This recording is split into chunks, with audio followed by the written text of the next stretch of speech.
Ladies and gentlemen, good evening, good evening, good evening.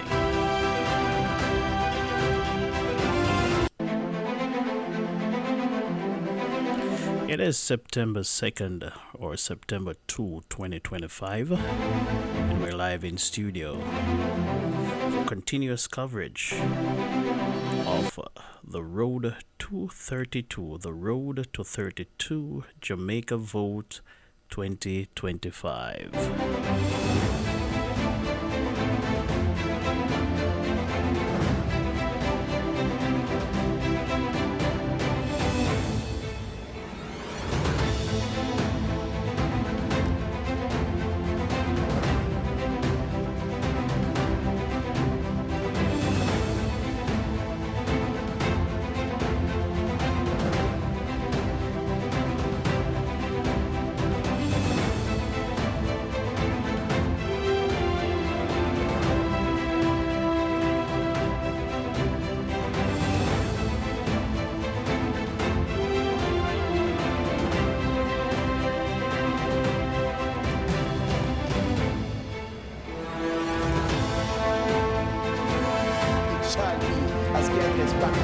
Across 63 constituencies on Wednesday, September 3, 2025. This is Lead Story Prime. My name is George Davis.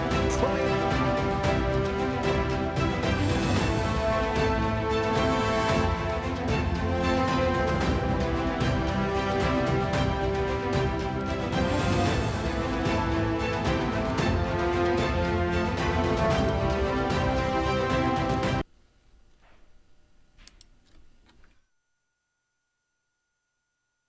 19th general election in Jamaica since universal adult suffrage in 1944. On your mark, said a long time ago. Set position, said a long time ago. And now it's about go.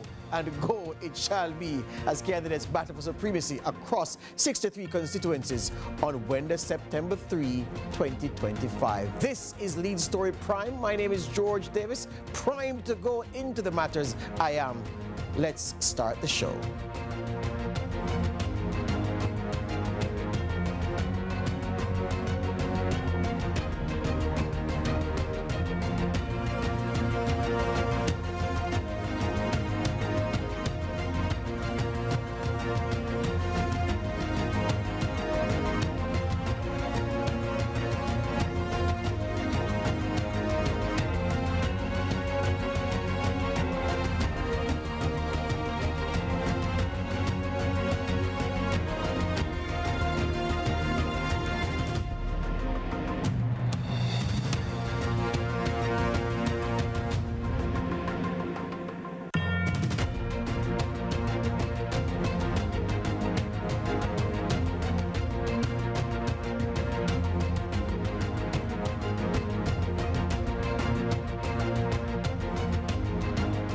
Welcome to Lead Story Prime on this Tuesday evening. As you can see, I'm not alone. Two gentlemen of the numbers and analysis are with me. You know him as an economist and a financial analyst, but Keenan is multi-skilled and he's lending his talents and his analysis this evening to the political game.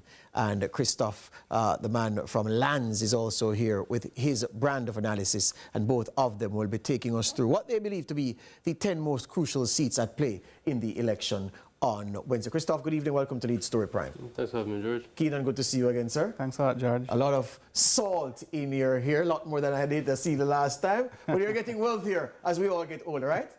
Man, laugh. All right, there we go. All right. Let's look at what both of you have come up with. Christoph, if you can just turn that gentleman to look at the list. So you have Kingston Central, St. Thomas Eastern, St. Mary's Central, Trelawney Northern, Hanover Eastern, Clarendon Northwest, Central Manchester, Southern Manchester, Northeast St. Elizabeth, and Central Westmoreland. And you say this is your list of marginals. First, what qualifies any of these 10 to be declared a marginal based on your assessment? Well, when I had provided the list, it wasn't specifically on marginals, and I was asking what definition they really wanted for that. You have the seats that I expect to have an interesting race to watch, seats that might surprise us. Some of these actually have classed as leaning PNP, not Yes. toss-ups. There is another list that I had said that was more just featuring just toss-ups. But these, I think these are seats that some of them already surprised us in past elections.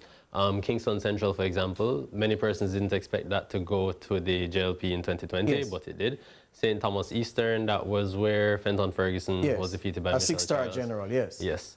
St. Mary Central, it is held by the PNP now. Even if the PNP maintains a marginal lead, that seat could be in danger. Really? Yes. Well, let's settle on Central St. Mary for one, because that's the one that caught my eye. Because the thing is, what is true is that Central St. Mary has only voted for the JLP in 1983 when the PNP was not on the ballot, when they boycotted that election where Michael Manley said he wasn't proceeding on a flawed voters list. So I find it, and when I looked at the margin of victory in the COVID election of 2020, it was still comfortable and it still stood strong even as the orange wall around the country collapsed.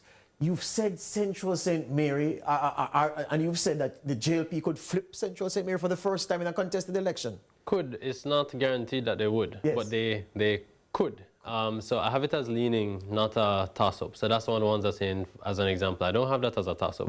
That is leaning PNP, but they shouldn't be too complacent in that one. Yeah. Trelawney Northern, expecting that could flip back to the PNP easily. Yes. So that seat have as leaning PNP as well. Hanover Eastern, that is one of the constituencies that I have as a true weather vane. In Hanover Eastern, for the past 6 elections, the past 3 general and the past 3 local government, whoever got the most votes in Hanover Eastern got the most votes nationwide in the Yes. popular vote.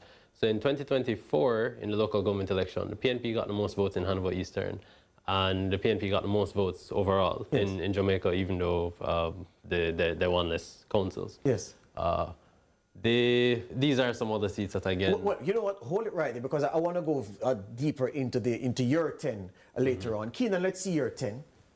So that's Christoph's list of 10. He says not necessarily marginals, because he has some which are strongly a PNP leaning from that 10. If we could see Keenan's 10, Keenan's list of 10 seats that he thinks the election will be determined on. All right, so he too has Central Kingston. He has Western St. Mary.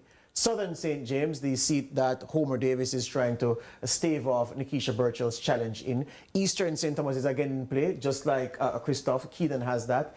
Keenan has Southeast St. Mary, where Dr. Hopton Dunn is in a serious contest.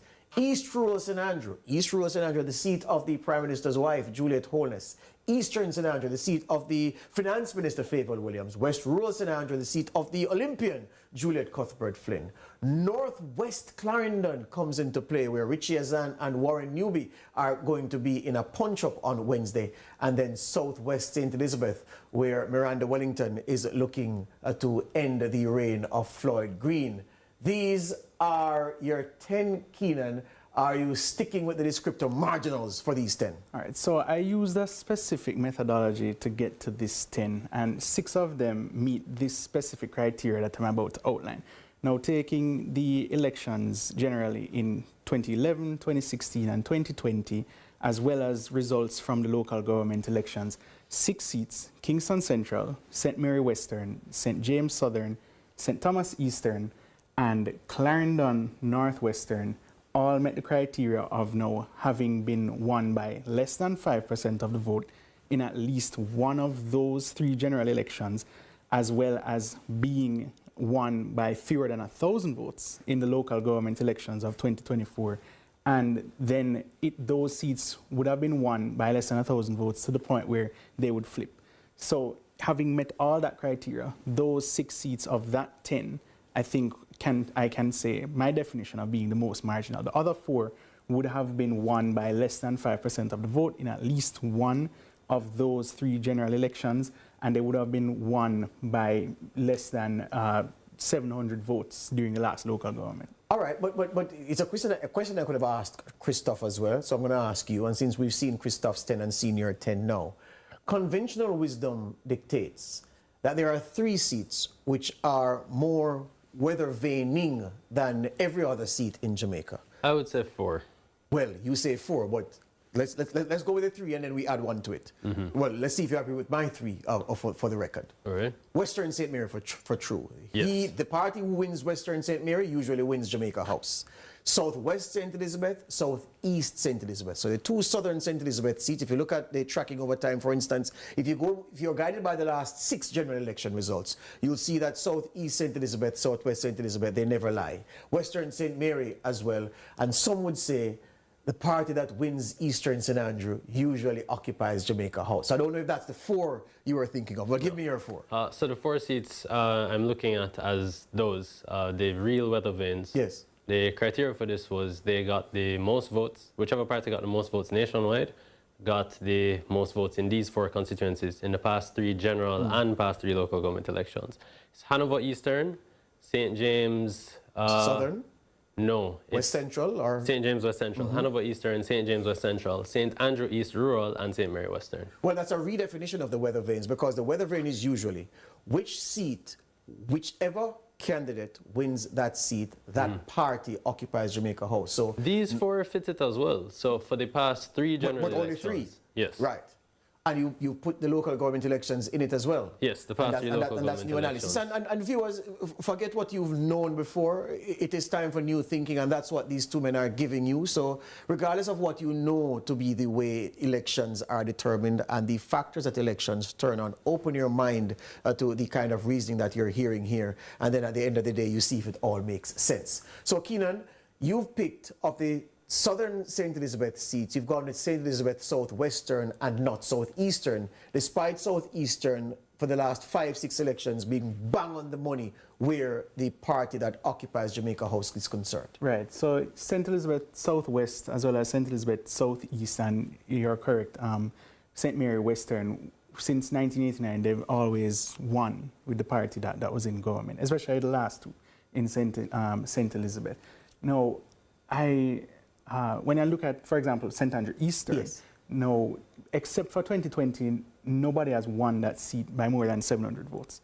So you can look at that as expectedly marginal. Yes. Whatever election comes around. East Rural now is the only seat in those last 3 general elections where all the constituency boundaries have been the same, so it makes for a fairer comparison, that would have been won by less than 5% of the vote twice in the last 3 general elections. So St. Andrew West Rural, of course, is always one that has been switching between parties one by one 8 times, the other party 6 times. St. Mary Southeastern, you know, over time, that one, it shifts between the dominance. So it had been St. Mary Eastern before, when it was Andrew Ross, then Alva Ross, and they had dominated for 8 electoral cycles, then Harry Douglas after that. But since then, since 2002 thereabout, nobody has won it by more than 500 votes. So it has become more marginal, definitely in the last 20 years. St. Thomas Eastern is another one of those seats that, you know, over time it was dominated by the JLP in the beginning years, and then of course you had Fenton Ferguson for a very long time afterwards, and then it has sort of converged more closely now. St. James Southern, I think, is one of the more marginal ones in the parish of St. James, obviously, as well as St. James West Central. You know, Northwest, I think, is the one with the biggest gap. East Central is not as strong as Northwest, but still safe JLP territory. For the most part, yeah. And St. Mary Western, you know, is one of those. It is one of actually only 2 seats that have been contested in all 18 of the previous general elections, along with Westmoreland Western. Yeah. So, because, you know, in 1983, there were 6 constituencies that actually had been contested. Yes. And St. Mary Western is one of them. Kingston Central, you know, is another one of those seats where it was won by less than 5% in 2020. So only 7 seats were won by, and none of the other 7 are on this list. So Kingston Central is definitely another one to watch. Very well. All right. So that's the gospel according to both men, looking at 10 seats in which they think on which they think the election will turn. And they've asked you, they've challenged your thinking to challenge the status quo that you have set up in your mind about how elections are won, especially at the general level. Much more after this break. Lead Story Prime. We've only just begun.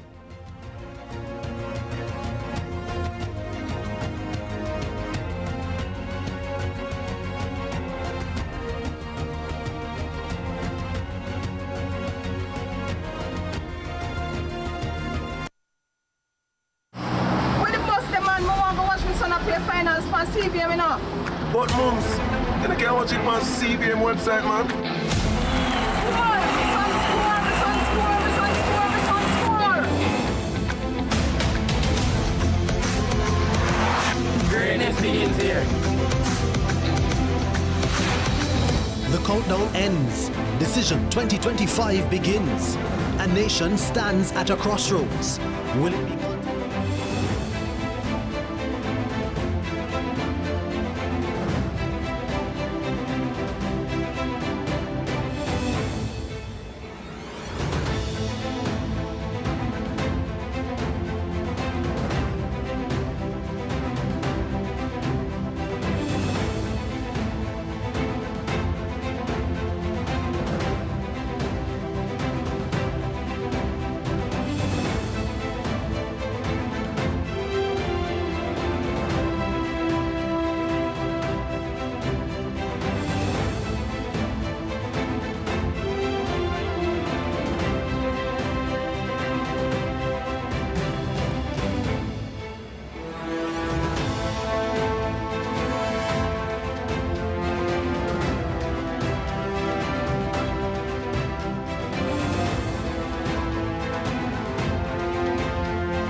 Eastern before, and it was Andrew Ross, then Alva Ross, and then nominated for 8 electoral cycles, then Harry Douglas after that. But since then, since 2002 thereabout, nobody has won it by more than 500 votes. So it has become more marginal, definitely in the last 20 years. St. Thomas Eastern is another one of those seats that, over time it was dominated by the JLP in the beginning years, and then of course you had Fenton Ferguson for a very long time afterwards, and then it has sort of converged more closely now. St. James Southern, I think, is one of the more marginal ones in the parish of St. James, obviously, as well as St. James West Central. Northwest, I think, is the one with the biggest gap. East Central is not as strong as Northwest, but... still safe JLP territory. For the most. On stage with Winford Williams. 97, 2002, 2007, 2011, 2016, 2020, Southwest St. Elizabeth is never wrong. So whomever wins that goes to Jamaica House and gets ready to march down Duke Street for the opening of Parliament. The question is, where is this seat likely to go based on the vote share over time between the two major political parties and what happened in the local government elections? That part of the analysis introduced by Christophe to broaden your perspective. So I come back to Christophe and Keenan. Well, before I go there, the 2020 results from the election, 9,189 votes polled by Floyd Greed, Ewan Stevenson, 7,099, 2,090, the difference between them. What do the numbers say about what is likely to happen in 2025? Gentlemen, Keenan, let me ask you first. Well, you can always rely on Southwest to be a weather win, but the dynamic is a bit different this time with, of course, frustrations coming from Hurricane Beryl, which affected both Southwest and Southeast, and how heavily that might play on persons' perceptions. Of course, you're looking at the four divisions in Southwest, Black River, Mountainside, Pedro Plains, and Brampton is the other one. Brampton is the other one. Of course, Brampton would have went to the JLP in the local government election. 2016, flipped back to the PNP, of course. Black River is traditionally PNP, Mountainside being JLP as well as Pedro Plains. So it's really split, down the middle. And of course, we remember that seat when Dr. Christopher Tufton had won by only, or he had lost rather, 13 by 13 votes. So It really depends on the mobilization that is expected to happen on the day. And of course, it being a large constituency, the machinery for both political parties are really going to have to be well oiled. So I want you to stick with me just a bit then. You mentioned the fact of Hurricane Beryl and the pain point that would have caused. And you mentioned that to say that it may cause something that takes Southwest St. Elizabeth out of its usual role as kingmaker. Is that what you're saying? No, it's just, I think a lot of people's perceptions, specifically for both Southeast and Southwest, might be influenced by Hurricane Beryl, as opposed to, say, other constituencies, Manchester Southern, maybe not as much. So, we know mostly what persons might vote for when it comes on to that specific constituency. It's not like you can predict that Hurricane Beryl had an effect on other constituencies or what persons are voting for specifically in other constituencies. But this one, it shows up in poll results. Persons have expressed frustration, sometimes at the pace of relief, for example, or their perception of it. And so that is definitely something to consider. Yeah. Christoph, your perspective on Southwest St. Elizabeth and what the numbers are saying. Right. So Southwest St. Elizabeth I have as a toss-up, so could go either way. Yes. But why I'm hesitant to call this a weather vane is because, as I said earlier, I use local government elections as well. So these are what the numbers are telling me. So in the 2011 general election that the PNP won massively, it was 42 to 21. They only won that seat by 13 votes. And then the local government election that was just 3 months later, the JLP got 341 more votes in that constituency. In 2016 general election, which was marginal, very marginal, less than 5,000 votes nationwide, difference between the two parties. The JLP won that seat by over 2,000 votes. Held it in 2016 local government, meaning they got more votes in the constituency overall. In 2020 general, held it again. The 2024 local government elections, the PNP had gotten more votes in 34 constituencies. There are 34 constituencies where the PNP got more votes in 2024 local government elections than they did in 2020 general elections. And this is one of them, but the JLP still had an edge over the PNP in this, which was against the national trend. And the 2012 local government elections, it went against the national trend as well. Because but hear me. And this is where the traditionalist in me is coming out. I want to protect the definition of weather vane because I clearly understand what you're saying and the point is solid.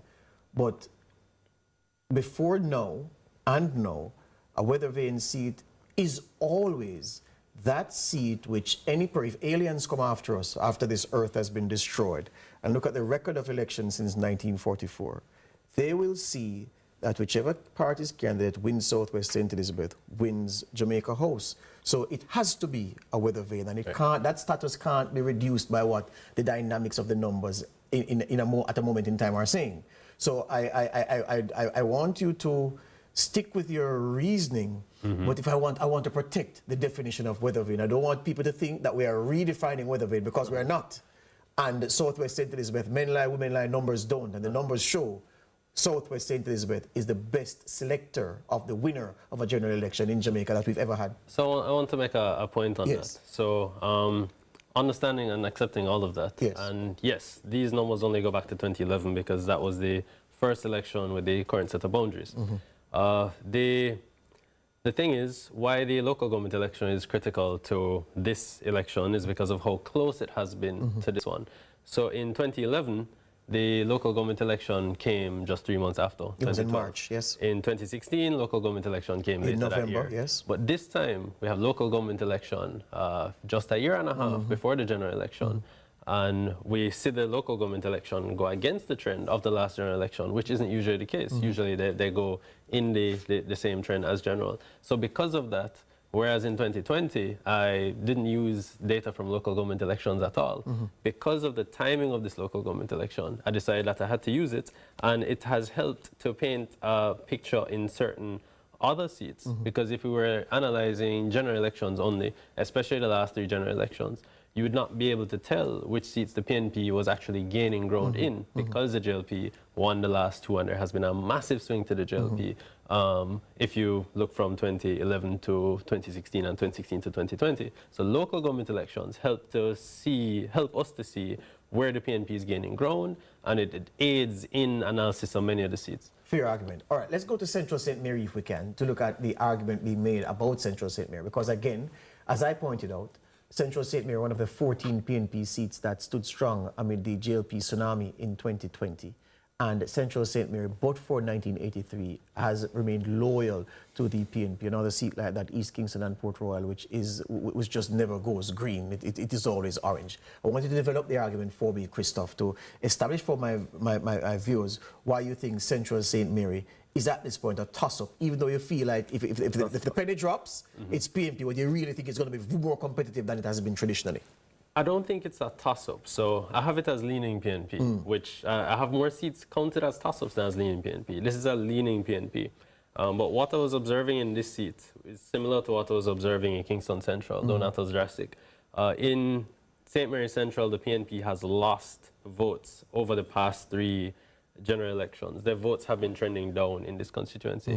The JLP hasn't had a similar fall off. Likewise in Kingston Central, it's not that the JLP was gaining big, the PNP was losing support, so they were trending downwards. Yes. And then the JLP just held a little steady, even lost some, but the PNP's loss was bigger. Yes. So this is a seat that is interesting for me to watch, not because of the expectation that the JLP has a high chance of winning, but just to see the actual numbers. So when I was asked the seats that I'm watching, this was on the top 10 of the seats I was watching, but I never had it as a toss-up. So see there, the votes are trending down for the PNP, but you see the JLP is holding steady. Yes, yes. Keenan, let's bring your list in, and you have on your list one of the, are you the one who has North Trelawney? No, that was Christophe. That's Christophe. You have one of the Westmoreland seats. That's your list. No, you have no Westmoreland seats. No Westmoreland I'm talking about Northwest Clarendon. Beg your pardon. Northwest Clarendon. Northwest Clarendon. Tell me about Northwest Clarendon. Philip Henriquez, the businessman, won it the last time out for the JLP, but it was clear that Henriquez's heart wasn't in representational politics, and the people accused him of dropping hands, necessitating a change on the slate. They went for the former Senator Warren Nubi to challenge the former Member of Parliament and local government representative Richie Azan. That's the battle in Northwest Clarendon right now, and you believe it's in play, Keenan. Why? And, well, looking at the last general elections, you realize that is one of only the 7 or 8 seats that had been won by less than 5%. It was, I think, 100 and something votes that time out. And traditionally, it has been competitive in the last, certainly in the last 20 years. You know, before that, it was Edwin Allen for a very long time in the 19... Jamaica's first education minister after independence, yes. Right, and then it had become more competitive afterwards. So it is also one of those 6 seats that I said that if you translated the results from the local government elections, then it would have been won by less than 1,000 votes, in addition to being won by less than 5% of the vote in at least one of the last 3 elections. So Clarendon Northwest is always on play. It has switched, of course, hands in the last 20 years, maybe one of the few seats that have done so. And given the very small margin, it was probably not even just less than 5%, but less than 1%, or thereabout, then you expect that naturally will be in play. Yeah. We're doing advanced analysis here on Lead Story Prime with 2 gentlemen of the numbers, Keenan and Christophe. More from them after the break.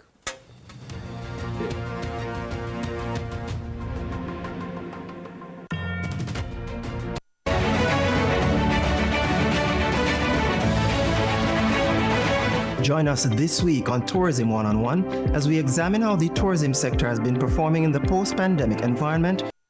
The show stalwart at the local government level, stepping up to challenge Dr. Michelle Charles, the latest member, well, the newest member of the Charles clan to enter representational politics, and she was successful, first time of asking, winning in St. Thomas Eastern in 2020, Eastern St. Thomas, if you may, in 2020, ending the reign of the 1985 Dentist of the Year, Dr. Fenton Rudyard Ignatius Ferguson. So this is what St. Thomas Eastern voters have done since 1962, since independence. I recall that 1983 PNP boycott, so it is even Stevens in the constituency. But again, the PNP will say, well, we've won more technically because we didn't turn up in 83, so you have to put an asterisk beside that one for the JLP. This is Pernell Charles's old seat. Delana Sivrite ran Fenton Ferguson very, very close in the 2016 election, perhaps wounding Dr. Ferguson sufficient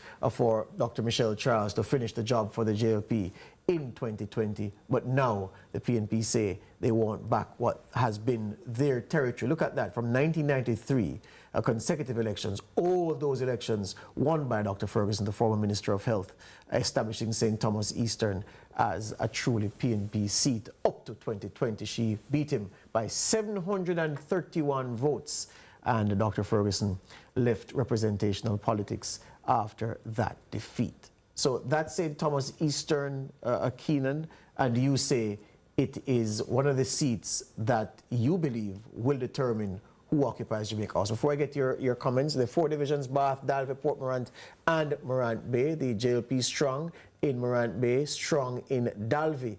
The PNP superior, not by much though, in Bath. Port Morant, a few hundred between the two parties in there. The difference in 2024, 468 more votes. The PNP pulled out across the 4 divisions. The JLP left with only Dalvey in their column after the, well, that says the tag, never mind the tag, it says St. James Southern, but it's actually St. Thomas Eastern in the graphic. Well, that's what the graphic is showing there. So, Keenan, St. Thomas Eastern, you are saying that Dr. Michelle Charles is perhaps vulnerable based on the numbers in that seat. As you see, based on the 2024 local government elections, that was less than 500 votes. I mean, we've seen this trend from 2011 thereabout, as you mentioned. It was close. It was less than one of the seats that were won by less than 5% of the vote back then. And St. Thomas Eastern is not one of those seats that alternates. It's just that each party has had long stretches. Yes, of dominance. First it was Lyndon Newland for a long time, and then Pernell Charles Sr. took over, and then Fenton Ferguson for a long time until he was defeated by Michelle Charles. So I think definitely within St. Thomas, while both of them tend to be close, Western tends to be close than many people realize, but Eastern is definitely more competitive. Analyze for me St. Andrew East Rural. So St. Andrew East Rural, I think, is the most marginal of all these marginals. It's the only one that would have been won by less than 5% of the vote in 2 of the last 3 elections, compared to everything else. And if I'm not mistaken, it has, it's almost split down the middle with MPs, or it's maybe 7-6 or something like that. But it's such a large constituency. There's so much ground to cover. And this is how you can tell it being marginal, because they know every single different vote that you can't get to, that you might second guess yourself being able to reach certain areas. It is, in fact, one of the larger constituencies. And so you look at the record right there as you pull it up. Anybody who wants to win the seat, of course, 2020 was an anomaly, all things considered in the historical trend. If you want to win this seat, you have a lot of ground to cover. And if you can't do that in sufficient time, then those extra votes of maybe 100 to 200 will make all the difference. Yeah, but if we hold the graphic there, Mr. Producer, if you look at since the year 2000, so 2002, 2007, 2011, 2016, 2020, the 5 general elections since the year 2000, the JLP has won 4. But those are 4 close-run things. Very, very close. And that's the basis of your point. And East Rural just has a certain unpredictability to it. You never quite know what number is going to play in East Rural. You can say that for several seats, but East Rural has a particular thing about it, a sense of perdition about where the seat is going to go, notwithstanding the fact that the JLP have managed to nail it 4 of the 5 times since the year 2000. The PNP dominant in the, twice hitting the jackpot in the 70s, the JLP once in the 80s. But yeah, it's a seat that is, it goes and it comes and it goes and it comes, but the JLP will tell you, well, the record shows, the tail of the tape shows that we have been the dominant party since the year 2000. That 2011 victory was Damian Crawford winning in that seat, beating Joan Gordon Webley. He was not given the chance to seek re-election in that seat. They trumped for a new candidate in 2016, and they were promptly beaten. And yeah, Juliet Holness has been the one leading the charge there. So Holness returned 2,355 votes more than Gordon Webley, who has now gone to West Rural to try her luck. She won the seat Gordon Webley did in 1980 when she was part of a husband and wife pair in Jamaica House, and remember in Gordon House, beg your pardon. This is one of those seats historically that it has undergone some boundary changes. Yes. So, you know, along with Eastern, it was one suburban at some point. Yes. You know, you had East Central and so on. All of them on that Eastern side underwent several boundary changes between the 70s and the 90s. So that is also another thing that accounts for that competitiveness. That was one of your 10 as well, Christoph? East Rural St. Andrew? This, I don't know if it was one of the 10 most interesting, but it was one of the 4 that I consider true relevance. There you go. So this seat, the PNP won it in 2011, got more votes in 2012 local government elections. JLP won it in 2016, got more votes in 2016 local government elections, won it in 2020, and then in the 2024 local government elections, the PNP got more votes in this. The PNP's win in the seat in 2011 was only by 259 votes. The JLP's win in it in 2016, marginal as well, only by 669 votes.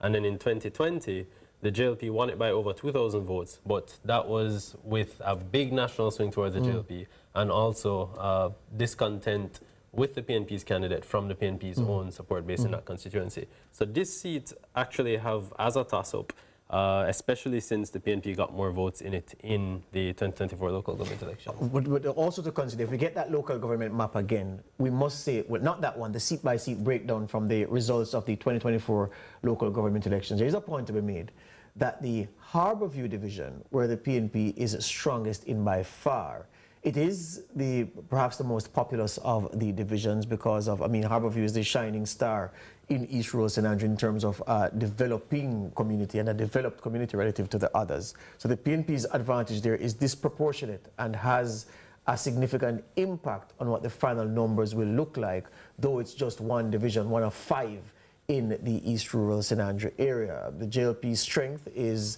not too far behind the PNP in Kintyre. The JLP is stronger in Dallas, in Mavis Bank, and in Gordon Town, but Harbourview is just Mavis orange Bank, territory all the way. Mavis Bank is very, very marginal. Both of them are at 1,200. Nothing much in it. Yeah. Nothing much, which is why Harbourview's effect is so strong across the 5 divisions, because that's almost a 900 vote difference there between them from the last local government election.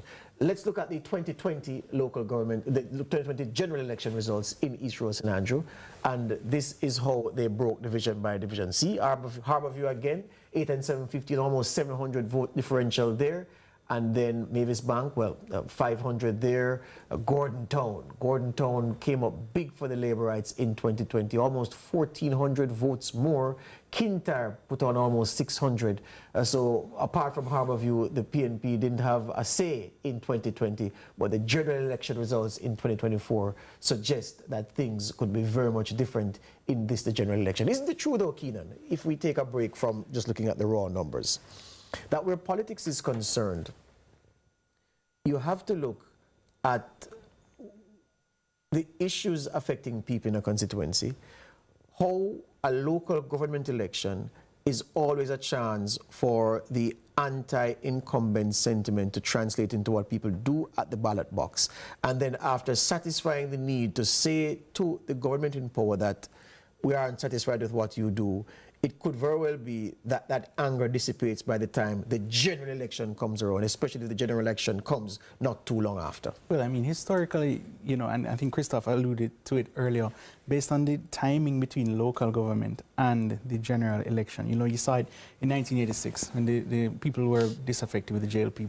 By 1989, it was a big landslide.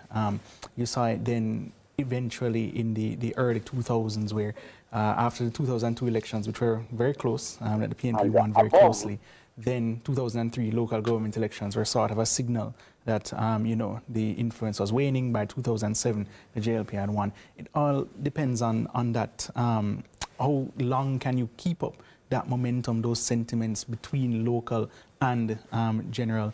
18 months before an election, it's not really typical that you find a local government election is usually afterwards, and then you win that election after winning the general election. Sort of confirms what had happened there. So it can be a signal.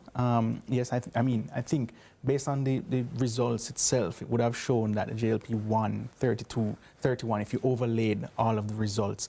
You saw where the national vote, based on what the PNP was able to get, about 20,000 more than the JLP, but also importantly more than what they had gotten in the 2020 general election. So it shows that there's some revitalization of the base there, and that is a trend that could be reasonably taken into this general election. Let's do one more of your list of 10, Christoph, before we go to the break. Let's talk about Manchester Central.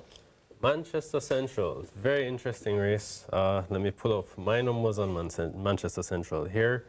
I have this as leaning PNP, not even a toss-up. Yeah. So why this might be controversial to some persons is a seat currently held by the JLP, yes, or are you going to have this as leaning PNP? In the past 6 elections, as in past 3 general, past 3 local government, the JLP only got more votes in 2020 general. And that was with a national swing towards the JLP, a major national advantage, which we're not seeing in this election. This election looks like it'll be very close. Popularity of both parties is basically tied. So in this seat, why it's one of the interesting seats, 2011, the PNP wins by only 539 votes. In 2016, despite the JLP winning the overall elections, the PNP wins the seat by over 1,000 votes. But PNP lost general elections and got more votes in the 2016 local government. And then in 2020, that's when the JLP wins it. And then come back now to 2024 local government elections. The PNP gets more votes than the JLP, over 1,200 votes more than the PNP, and also more votes than they got in the 2020 general. As in the PNP got more votes in 2024 local government than they got in the 2020 general, which isn't normal. Was turnout? No. That turnout was lower in the 2024 local government elections than in 2020 general elections, and the PNP still got more votes in that lower turnout election than in 2020 general. So I find those things interesting. That's saying something, because just as we go to the break, I must tell you that Central Manchester has the distinction. Certainly Danville Walker does, the former Commissioner of Customs, former Director of Elections.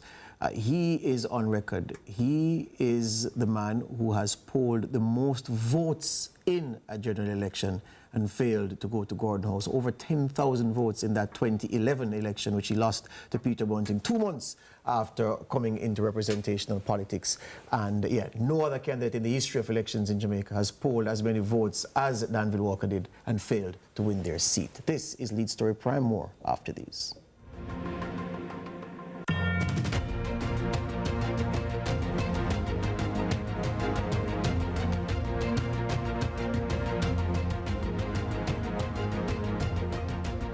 Protecting Jamaica's borders is a key priority for the Jamaica Customs Agency. The JCA will remain vigilant and resolute in effectively fulfilling this.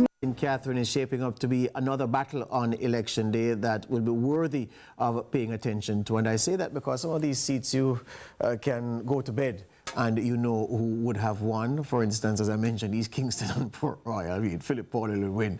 It's just about the voter turnout and the margin that he would have poached over his rival. But East Central St. Catherine, Raymond Price, the challenger, Alando Terrelong, the defending champion. Both men went at it in 2020. Price fell short, well short, and he says he'll make amends this time around. Christoph, do the numbers suggest that the PNP can grab onto Terrelong's coattails and remove him from his chair?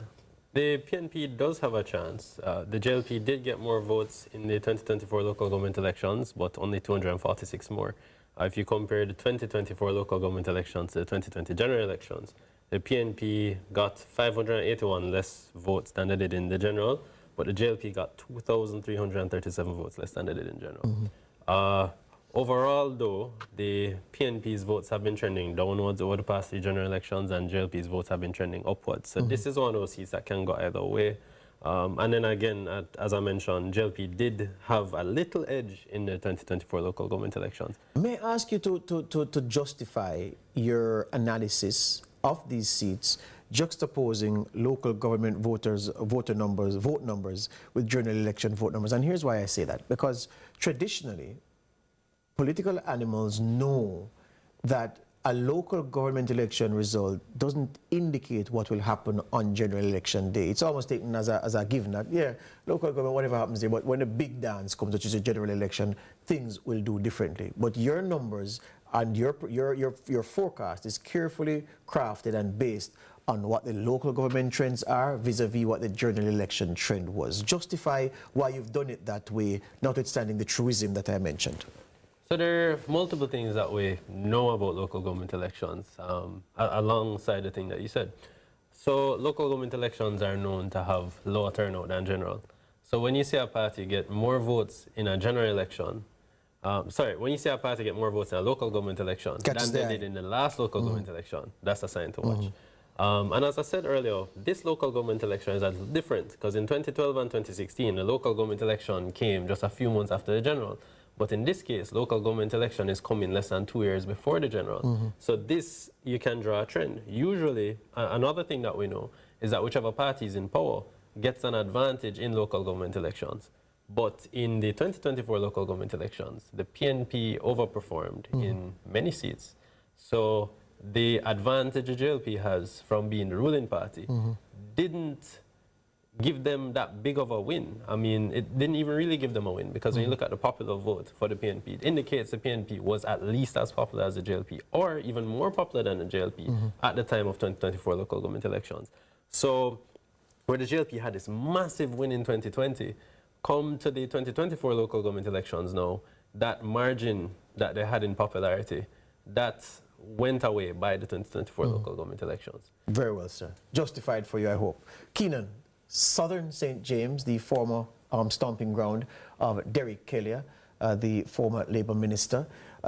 Nikisha Burchell says she's going to win by 3,000. She's going to beat the ex-policeman, ex-mayor of Montego Bay, Homer Davis. What are the numbers saying? So, you know, St. James Southern was one of those that, was won by less than 5% of the vote in 2016. Of course, that had increased by the time 2020 came around. In the local government elections, that was also one that was won by less than 1,000 votes. Of course, you know, seven-star General Derek Kelly had won that so continuously that you'd think it was a PNP stronghold, but no, the gap has sort of narrowed so considerably that you can reasonably consider this one as being very competitive for the upcoming election. Yeah, and look at that. I like this. 2007, the vote difference, 2.1%. It moved to 8 in 2011. Wafer thin in 2016, only a half of a percentage point. And in 2020, 15.6%, the gap there between Homer Davis and his rival. Average vote differential between winner and loser in Southern St. James of 5.5%. Did you have this Southern St. James on your list as well, Christoph?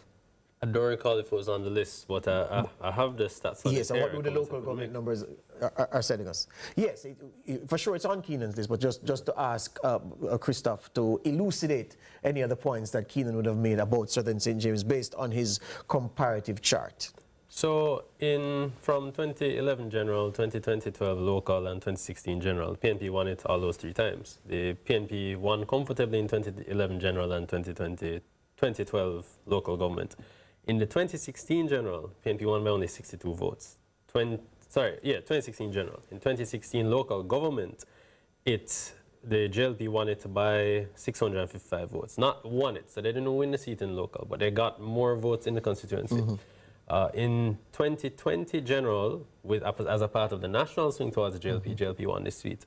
But in 2024 local government, the PNP got 467 more votes than the JLP. The JLP had lost 2,820 votes compared to what they got in 2020 general, and the PNP lost only 400. Overall, though, over the past 3 general elections, the JLP has been trending upwards in the seat, which is, I think that's consistent with the observation that this has been a PNP safe seat before, but is now much more competitive because the numbers I just called for some of the margins, 62, 655, and 467, those are our marginal numbers. Yeah, 2024 local government elections, Cataloopa, Maroon Town and Welcome Hall, strong for the PNP. Well, the PNP winning, and Cambridge is where the JLP tasted its only bit of success, morsel of success in the 2024 local government elections. I want to ask you, gentlemen, about a particular seat, given in the context of what we're saying about collapsing vote share for a party that has traditionally been dominant, and perhaps what the local government results are saying about the likely direction of the local government election. And that seat is Southern St. Catherine, because I've lost count of the number of people who I've met who have told me that Fitz-Jackson from the PNP is going to lose in South St. Catherine. And I said, well, I'll have to see that first, because Fitz-Jackson, to say it plain and simple, is a man who hard to beat. So, but people are saying, yes, he's vulnerable. And if you look at the numbers from the last elections, local government, and also the general election, you'll see that the vote share has been declining for the PNP, and he's vulnerable. I refuse to believe so, and I want to see if the men analyzing the numbers are going with those who say that he is vulnerable in South St. Catherine, or if he's strong. Keenan, did you look at that one? So I don't have South St. Catherine on any of my lists being won by less than 5% of the vote, as well as being won by less than 1,000 votes if you overlaid the results from local government. But it is interesting. I believe the margin in the last election was about, it was 1,200? Was the smallest it has ever been in recent times, yes. Right, so maybe that does give an indication, just like other seats. You're looking at St. James Southern, you're looking at Kingston Central, seats that have been traditionally dominant by one party, but having a declining vote share, as opposed to the other party now having an increasing vote share. And then when they are now starting to converge, but it's not enough now to indicate will that seat necessarily flip. Well, time has run out on us, and Christoph's gadget has let him down at the death. It's a real tragedy. No, I have seen Catherine South as a safe PNP seat, based on the numbers. Yes. All right, very well. Well, gentlemen, really enjoyed the analysis with difference, and I'm certain that those watching us would have benefited from your contributions. So thank you very much. That's all right, before we go, I have to say goodbye. So this is my last show here, as you know. Oh, camera one is, there we go. This is my last show. I've exhausted my apparatus. There are matters that I have to attend to, and it was a pleasure being here. This was something that was bold, that was new, that was different, that wanted to be groundbreaking, that wanted to not just create a ripple in the water, but to create a huge splash, and to continue splashing about, letting those around us know that we were here. And I think we've achieved that. And I believe humbly that myself and the team that I've had over time, I leave Lead Story in a very good position for the talented people that are here working now to take it to even higher heights. Jonathan Atkins, I want to say thanks to you, one of my producers.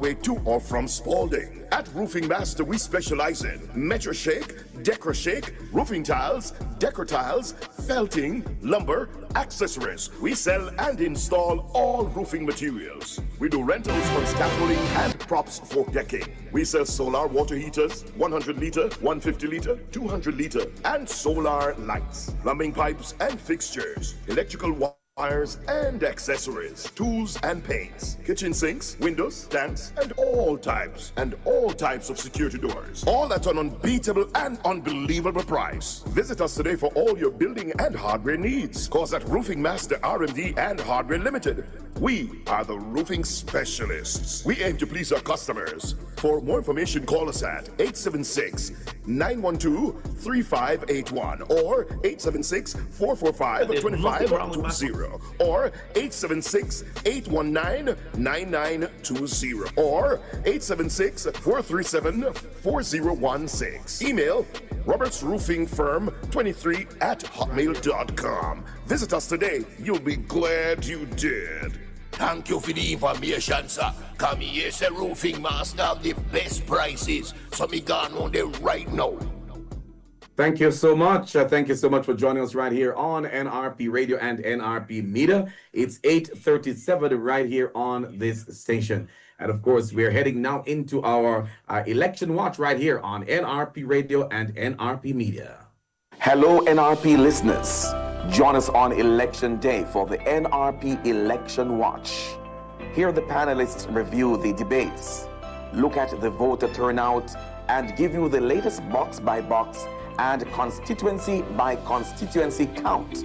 Yes, it's an election like never before. Tune in on YouTube and Facebook at NRP Media JA and on our radio platform at nrpmediaja.com, connecting you with our partners in the diaspora, KVRN Network and Gospel Expression Radio. NRP Radio and NRP Media, reaching you where you are, no boundaries, no limitations. A very pleasant evening to you. My name is Leon Nash. Welcome, welcome, welcome to all of you that are online with us this evening on YouTube, on Facebook Live, and of course on the radio platform. We are joined also by Caribbean Vibes Radio Network over there in Massachusetts, in the USA. And of course, we are also joined by Gospel Expression Radio in New York. This is the NRP Election Watch at NRP Media JA and on our radio platform at nrpmediaja.com, connecting you with our partners in the diaspora, KVRN Network and Gospel Expression Radio. NRP Radio and NRP Media, reaching you where you are, no boundaries, no limitations. A very pleasant evening to you. My name is Leon Nash. Welcome, welcome, welcome to all of you that are online with us this evening on YouTube, on Facebook Live, and of course on the radio platform. We are joined also by Caribbean Vibes Radio Network over there in Massachusetts, in the USA. And of course, we are also joined by Gospel Expression Radio in New York. This is the NRP Election Watch right here. And my co-host, Attorney at Law, Anne-Marie Bishop, should be joining us in just a while. But we have Dr. Amiel, we've got Joshua Dwyer, and we've got Sydney Henry and Sheldon Hansen to be part of the panel this evening. This is the National Religious Partnership Media and Radio operating under the name NRP Radio. Our theme is reaching you where you are, no boundaries, no limitations. This is our election watch where we zero in on the electoral office preparation, the voter intent, and maybe preference based on demographics. The Don Anderson poll, where we want to delve a little bit into that. We want to hear from the man on the street and basically look forward to the big day. First off, this evening, we were hoping to speak with the Director of Elections. He should be joining us momentarily, but we want to, at this time, ask the gentleman, and let me just make sure that I'm doing the right thing and that I'm not leaving out the lady. She hasn't joined me yet. But I'm going to ask the gentlemen who are online to open up their cameras at this time. So, because we're on the television at the moment, yes, and we are ready and rolling on.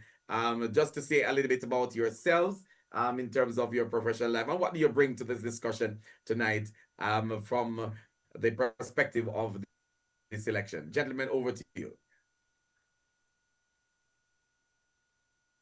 Who's going to go first? Joshua? Yeah, man. Good evening again, everyone. Thanks again for having me. Joshua Dwyer, entrepreneur and Kiwanian. My concerns are mostly from an independent standpoint. I got a chance to review the leadership debate today, so hope to share my opinions on that. Perspective, yes. Thank you so much. Welcome, Sydney.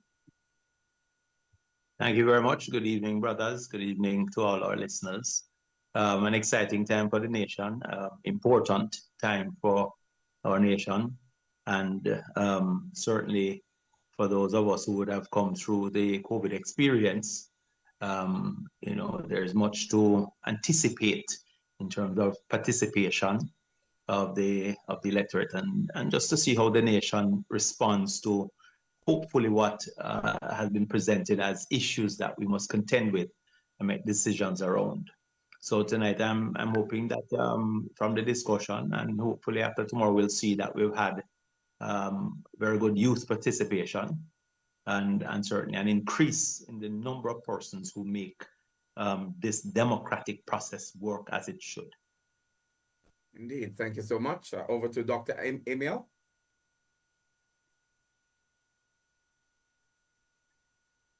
All right, so good night, everyone. Good night.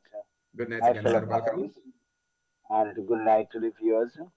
I'm here tonight again for us to really have an enlightening and empowering discussion. I'm Dr. Emil, PhD in psychology and counseling. Welcome, sir. All right, so thank you so much for being here, and we're off to hearing from what's happening in this, well, to talk to you about all the issues that pertain to the election. As we indicated before, we do have the Don Anderson poll that was recently released. We want to delve a little bit into that and to look at, you know, who are those persons that were captured in his review as he moved across the island. Look at those who the different parties are really focusing on and hoping to grab come tomorrow, in terms of their own preparation for what is going to be a very, very close election period, very, very close election come tomorrow.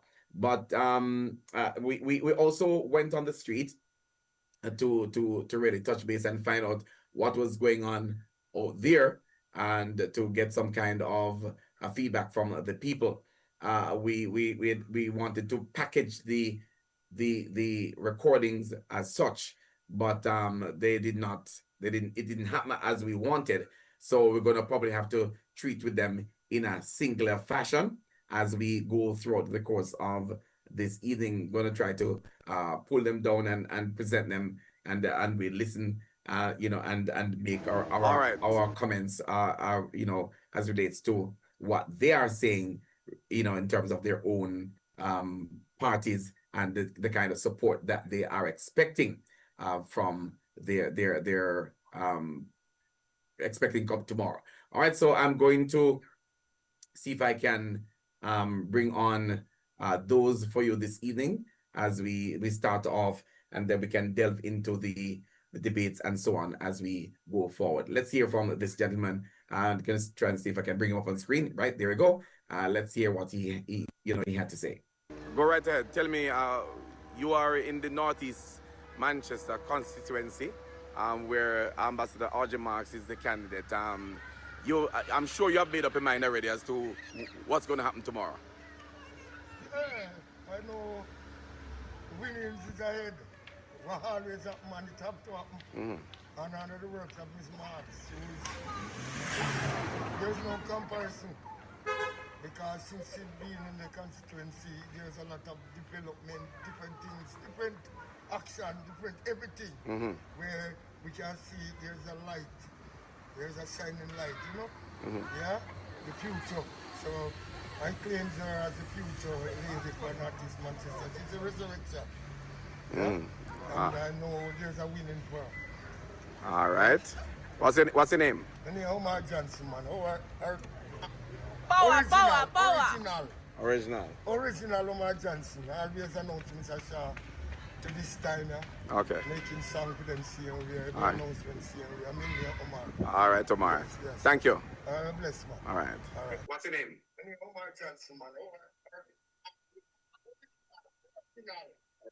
All right. Okay.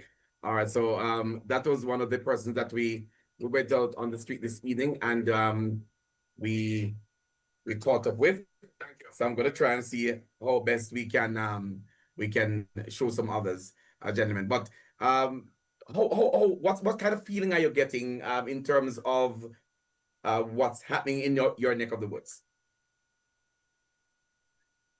I know I went on the street. That was Northeast Manchester. Northeast Manchester. That was one of the Jamaica Labour Party supporters that I caught up with. I will showcase a PNP supporter in just a while. But where you are in your neck of the woods, what have you been seeing on the street?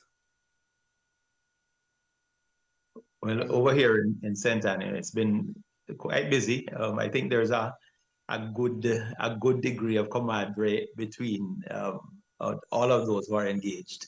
I don't see the usual clash of colors, but people are excited. I think they're for the most part just very excited and accommodating of each other. I do not get a sense of any kind of animosity that we've seen, played out in other spaces and places. Today was a little quieter. I think people are just preparing themselves for tomorrow. But we're in rural St. Anne, and so I think people are just going to be doing what they do. And in many instances, people have said that area is decided, this is decided, and so on, and people will go along the routes that they have normally gone. But for the most part, very quiet. Okay, what do you say, Joshua? I tend to agree with Mr. Henry assessment. It has been quiet. I've interacted with a few persons more so in the demographic of the 34 to 54 bracket, and they are somewhat disenchanted in a few spaces. They're bracing themselves for something unexpected. I think their history or their experience is there's going to be usually some madness on the road, some disconnection with normalcy, but they're not expecting anything great. Some of them have already resolved that they're gonna exercise their right. Whether or not they're gonna stick to what they have done before in the past or what is traditionally expected is another story, because they seem to be holding back on giving any hints as to which way they're gonna go. Okay, all right. Dr. Emil, you have been up and about. What's happening that side? I think the sentiment will be reflective of Sir Joshua and Sir Henry. You know, I don't see any level of animosity or anything like that. I think that there is some level of cordiality between both parties and their supporters. You know, persons have already committed themselves to the particular party that they would be supporting and voting for. And I think it's a done deal as it relates to voting and who different groups will be. There's a lot of traditionalist viewpoints in terms of who persons will vote for. There are some amount of swing and some amount of persons who are dissatisfied, and so you can see certain shifts, in terms of particular group of supporters. I think the main mode still remain in the traditional vein as to the seat where it has been for a long time. That doesn't seem to be changing, you know. So we wait and see for the outcome tomorrow evening or Thursday morning, somewhere there about.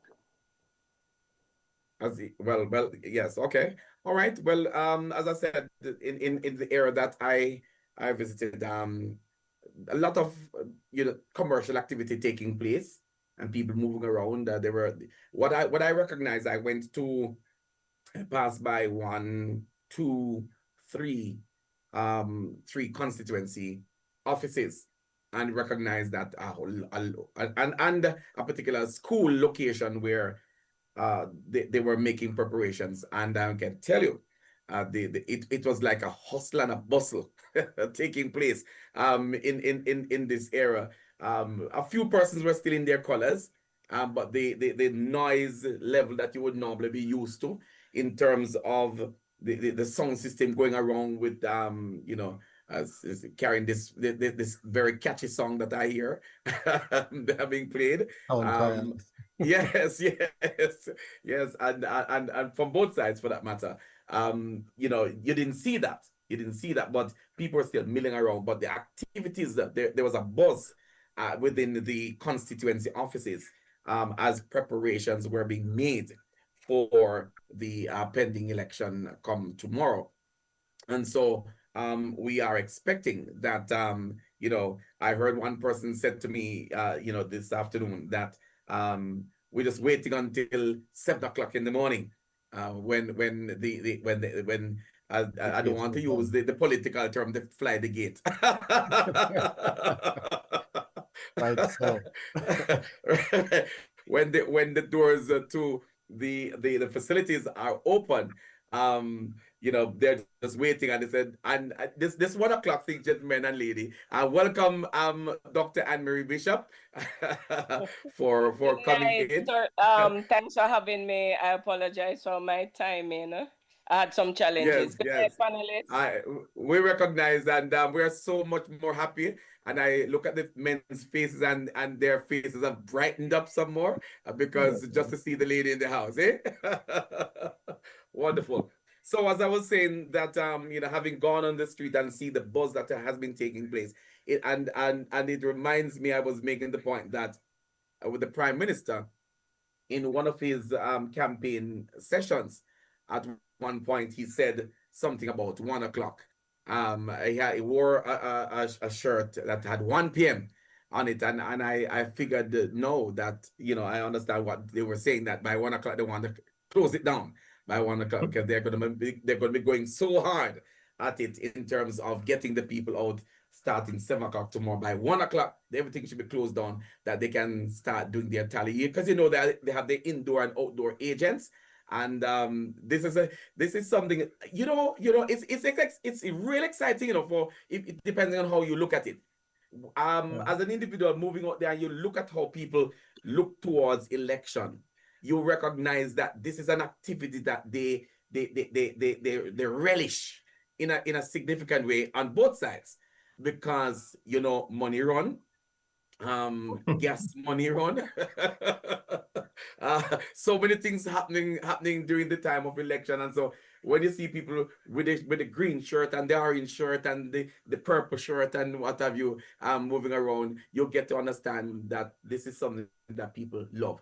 All that we would want to beg of individuals to do is to keep the violence out of it.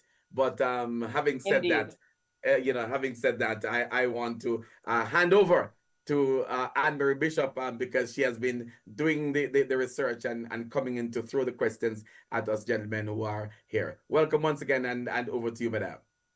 Thank you so much, Mr. Nash, and welcome to Mr. Henry, Mr. Dwyer, and Dr. Filbert Emil.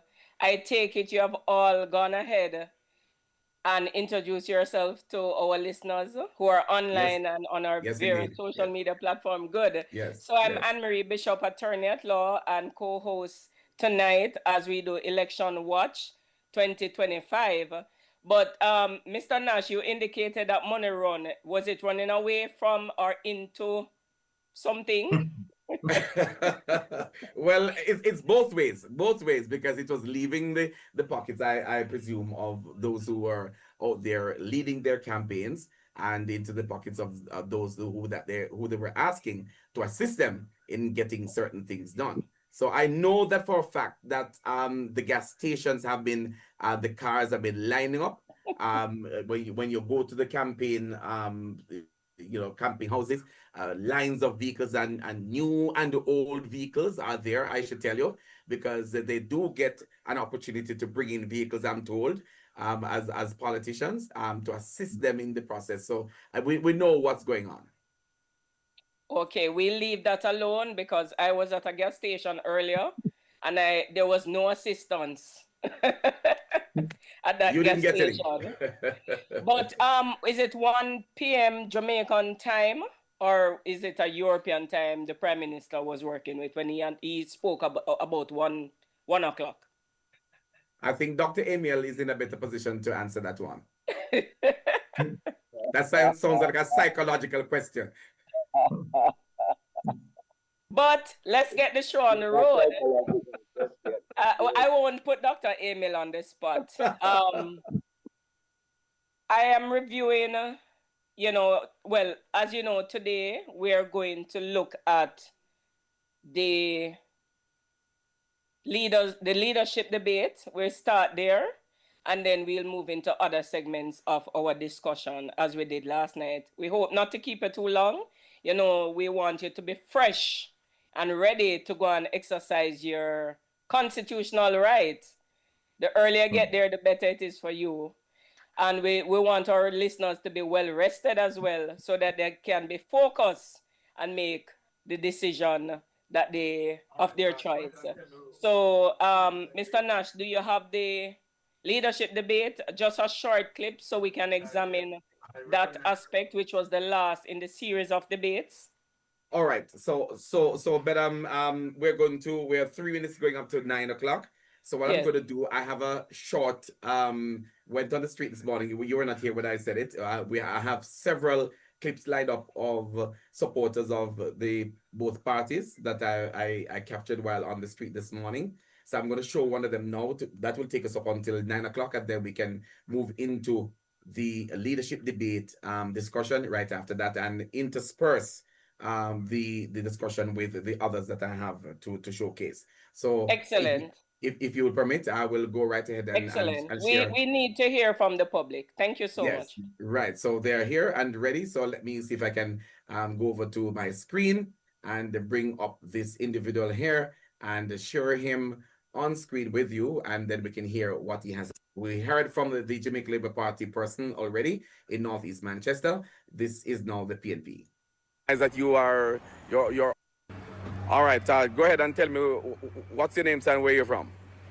My name is Mr. White from Silent Hill. Silent Hill. I recognize that you're also giving support to another constituency out of Manchester.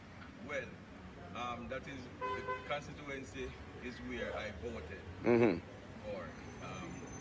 in St. Catherine. Oh, okay, so you're an election worker. I live down here. Okay. I come to support Mr. Wynn to carry him home. Right. So how are things looking for you come tomorrow? Things are looking great. And I can assure you, PMP not getting less than 38 seats. So we are vying for this seat to be the 39th seat. Okay. We are making sure we bring home Mr. Wynn, that PMP MP will win in this constituency for the first time in 34 years. Because nothing that Alisha did for the 33 years, no beneficial to this constituency, no landmark he had made. He's not made a landmark project, so he can say he leave a legacy. So we're going to change that, and the time comes for change. And we are making sure that Valentine Wint will be the next member of parliament for Northeast Manchester. All right. Well, if the other side has it and you have it, then this is going to be a very close call come tomorrow. Because traditionally, Alisha bring it, but now time comes, and the support is there, and we are pulling out all the stops, and we are making sure that all the... Proverbs chapter 12, verse 21 says, "No harm comes to a good person, but an evil person's life is full of trouble." This is NRP Media and Radio. The time is 9 o'clock. All right, so it's 9 o'clock. We continue to listen to this gentleman. In a very clean and fair manner this time. No hanky panky. All right, sir.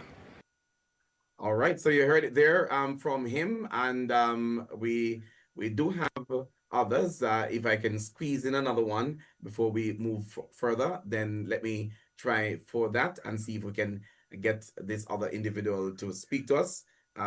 This gentleman that should be coming up on screen in just a while is a former candidate for the People's National Party. Caught up with him earlier in the day over in the Christiana area, and he had somewhat to add to the discussion as well, because they're pulling out all the stops in Northeast Manchester, as you are well aware. Mr. Audley Shaw has been the Member of Parliament in Northeast Manchester for quite a few years now. I can recall that Calvin Lynn was one of those members of Parliament in that era, and from that time coming up, I have not heard, or seen any Jamaica Labour Party person in this particular era as a member of parliament. So, it is something that is being watched closely. So let's hear from Mr. Paul Lynn, a former candidate.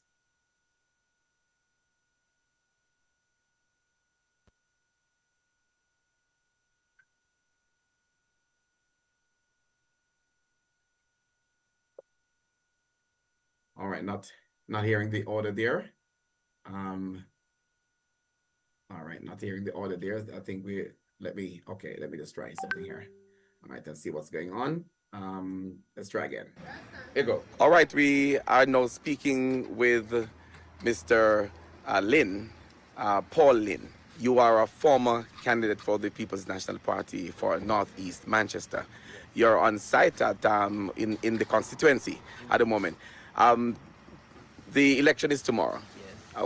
What are you looking forward to? Well, first of all, I'm looking towards a free and fair election for the country. Jamaica still can boast that it has one of the most free electoral system in the world, in this hemisphere, and that is something to be celebrated. And I hope that the pillars of democracy will be strengthened tomorrow, with both parties going to the poll, and that at the end of the day we have a free and fair election, one man, one vote, same man, same vote. So that's what I'm really looking forward to generally. But looking at Northeast Manchester, it's been a long time that the People's National Party has not won in this area. Yeah. How do you see the chances for your candidate? I see the chances very good, as you have alluded to. The JLP has had this constituency for 54 of the last 57 years.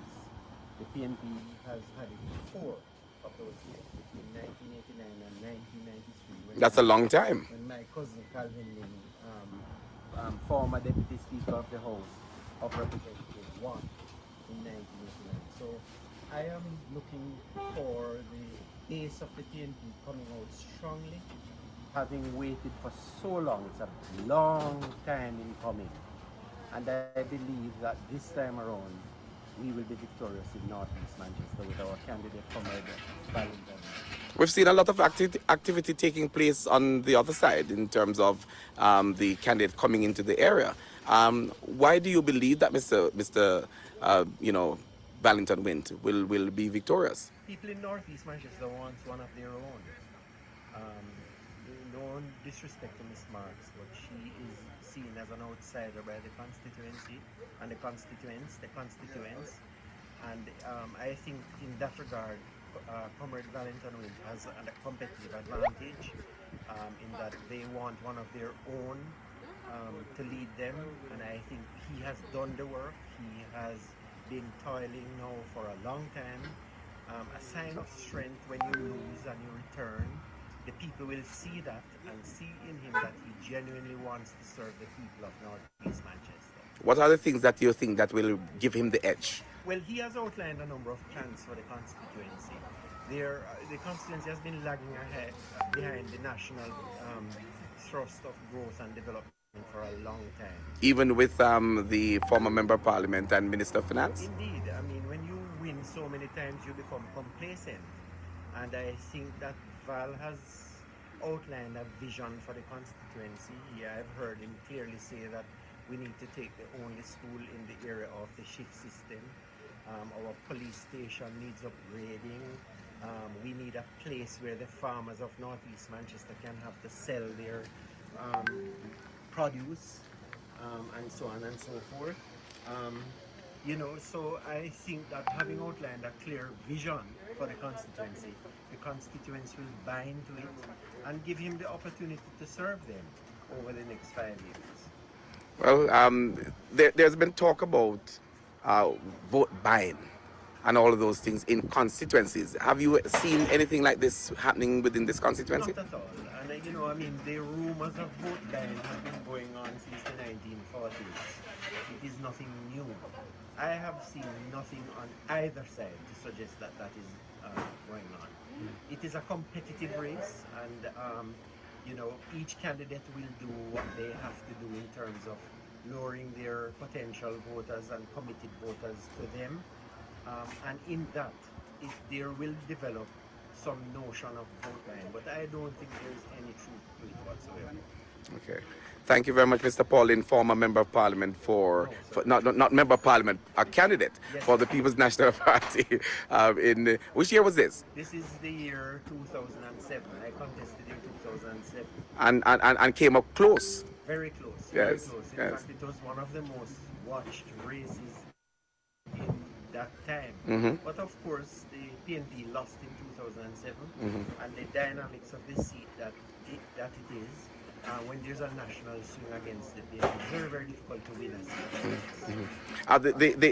The Don Anderson poll recently has given the People's National Party some kind of lead. Is the party leadership banking on this and to take home how many seats in your view? Well, I think the People's National Party, Norman Manley named it the People's National Party for a reason. Our party is structured from the ground up. We begin by listening to our members on the ground, and we develop our strategy based on their own hopes, dreams, and aspirations. And I think that the party has done that work over the last 5 years in articulating its vision, rooted in the mission of a progressive agenda, and they have outlined to the country that vision, and it is what the people want. And so I believe it is what I'm seeing in terms of what is building up on the ground. This is sort of bigger than any of us. I have seen a movement like never before, and I think it is going to be a surprise at the end of the day. Do you have a seat count?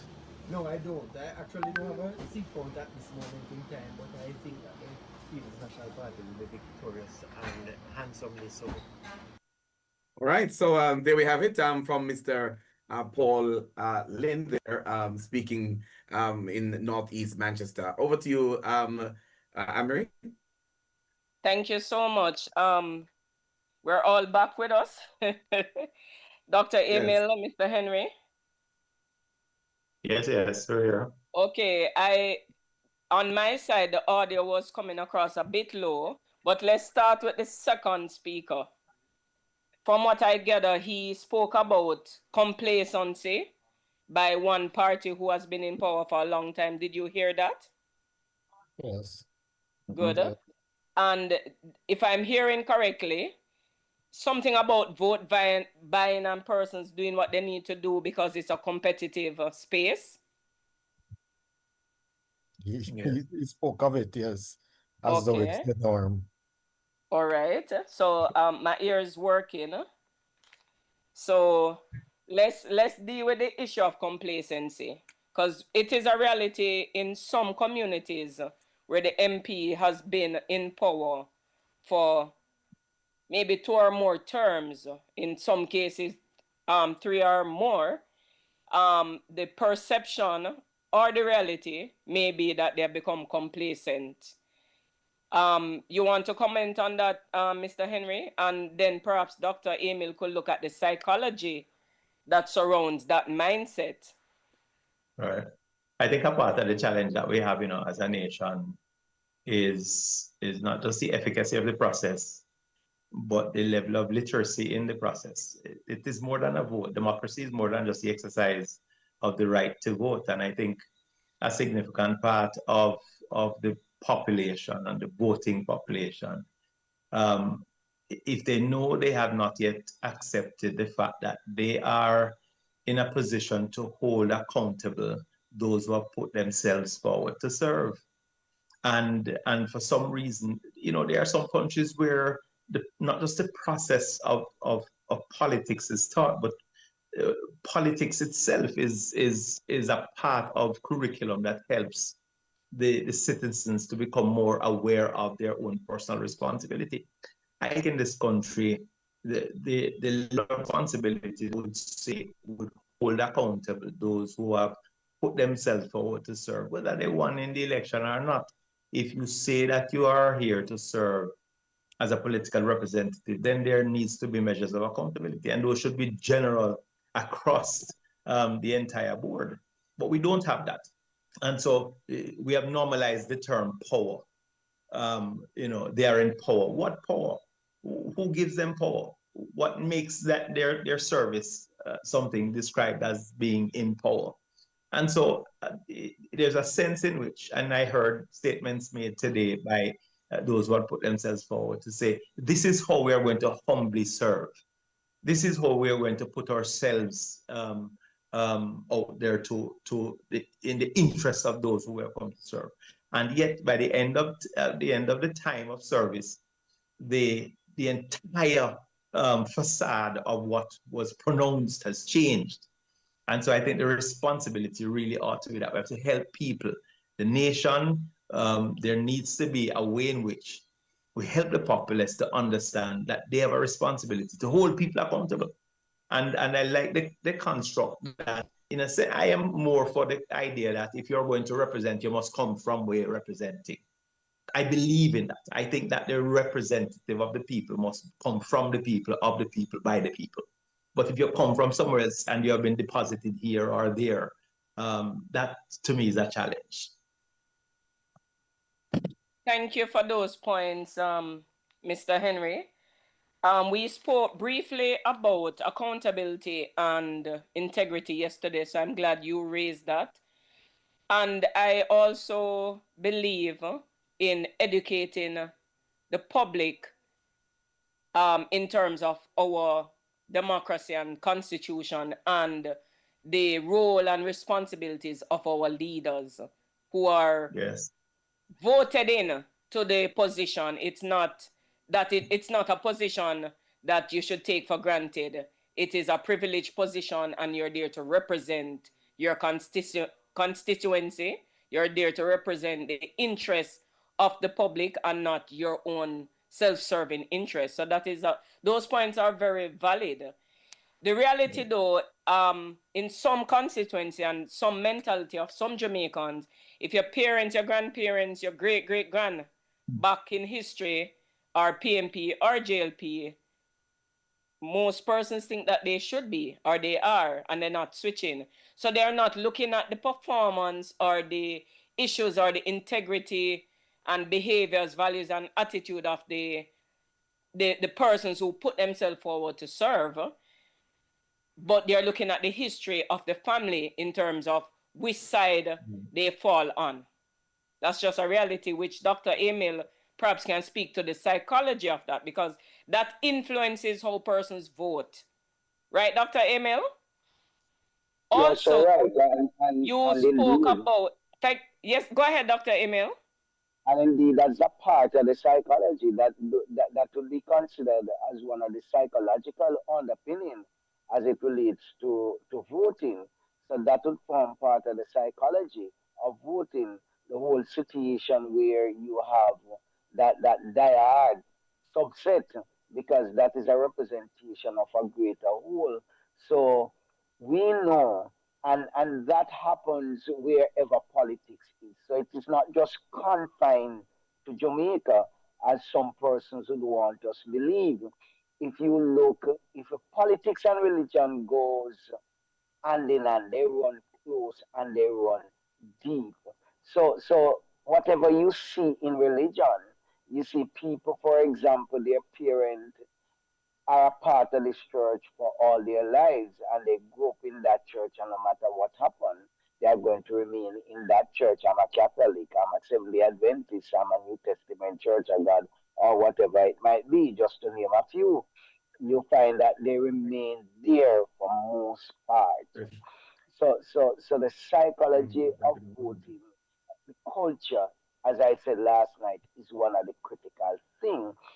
Also, the bread and butter issue, finance is also a critical.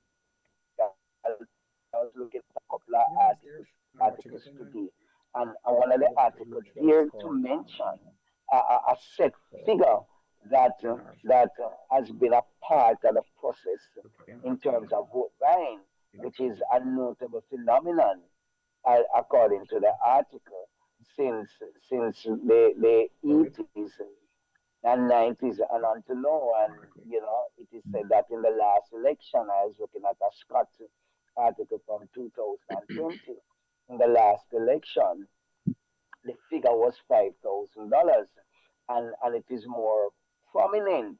Vote buying is more prominent or most prominent among the age group of 18 to 25. That is the group that, for most part, is the dominant group where vote buying is the big thing.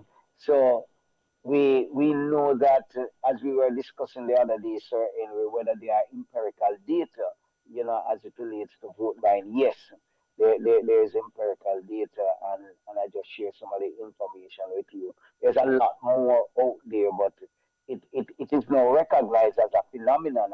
Once you recognize that as a phenomenon, then you would know that it is something that is out there. It is growing. It is becoming more and more a part of the ingrained culture as it relates to voting. So last night I spoke also about location, where persons are located, and that will influence the voting behavior. So there are a number of things behind how persons will vote and why person will vote that way, and the patterns of vote within a particular locality. And we are not going to see that changing anytime soon. America, the Republican zones, you see, they can predict those. And so it is with Jamaica. You'll see them predicting them. Here is going to come out this way because the indicators of the particular voting pattern are still dominant. Thank you Back so to much you. for that, for your contribution as it relates to vote buying. We may not want to speak about it. We may not have full evidence, but we are aware, or we have heard of situations of vote buying, which, as you said, it seemed to be part of our culture, amongst not just the age group that you have mentioned, but other groups as well, other demographic. Um, do you want to weigh in on the discussion, Mr. Dwyer, in terms of the second presenter, or even what Dr. Emil and Mr. Henry shared? You're in a different demographic group to them. I am. So I you am. may have you and I may have a different perspective. Very much so. I have almost little to no information on the vote buying because nobody has sent me a proposal. Um, what he has, And what he has, I'm still waiting myself. some things get lost in the mail. What I was particularly interested in, though, is his commentary on complacency. And it's kind of twofold because if a person has been serving in that area for so long and there hasn't been any cries of underservice, it stands to reason that he's serving well, regardless of which party rules or the served government. well. Or Or served served well. well, or served Yes, well. okay. So for the most part, it seems like the general area that he serves is being served well. As for the underserved areas, it seems to be in the minority. The complacency, however, can be poisonous, if you will, if we have persons who their constituency year over year, term after term is being underserved, yet still this person keeps being put back into that seat. So it makes me wonder if the votes are properly being counted or the psychology that exists in those spaces is rooted in fear or used to, for want of a better term. So I'm particularly curious as to what translates there. Certainly, I'm Right. not in a position to respond to your curiosity, but we leave that out there. Maybe our viewers can comment on that issue. Thank you again for those watching online, and Mr. Nash, kindly share the number again so our listeners can be part of the discussion. Yes. All Thank right. you So so. you Yes, are go so ahead, welcome. Mr. Nash. You are so welcome. If you want to participate in the discussion this evening, then of course you can send us a WhatsApp voice note or a WhatsApp text. to 876-336-9928. I repeat, 876-336-9928. And just for those who are on the slow sliding, grabbing their pens or grabbing their phones out to take the number is 876-336-9928. If you are on Facebook Live under my name, Leon Nash, or NRP Media JA on YouTube, then you can also post your information there and we will pick them up and bring them into the discussion as we move forward. This is NRP Radio and NRP Media, 22 minutes after 9 o'clock. This is our NRP Election Watch, where we're focusing on what's happening in this 2025 election, where the People's National Party is going up against the Jamaica Labour Party and the Jamaica Progressive Party and some other independent groups that are there for this election. Over to you, Madam Co-host. Thank you so much. Yes, Dr. Emil? As you take the reign again, just let me share briefly from an article. Go ahead, please. Recently, Thank you. a study of voting behavior in Jamaica has identified the widespread phenomenon of young voters selling their votes for 5,000 Jamaican dollars and above. The article reporting on this month 5,000 Jamaican and above. Oh. The article reporting on this matter pointed out it is a repeated offense and commented on the inflation in votes price Scott 2021. So I just share that briefly. So it is something that is out there. It is something that has been documented, and the empirical data run align with several articles. So there are a number of articles. I was looking at probably like about 15, 20 articles yesterday, to be exact, after we had the conversation. So I just went back to one of them because it is the information is in the Google page. So I just press back on it and bring that one up. Because that one was sort of interesting to me in that it named a figure, you know, and a group to which that figure is aligned. And that figure was for the period in 2021.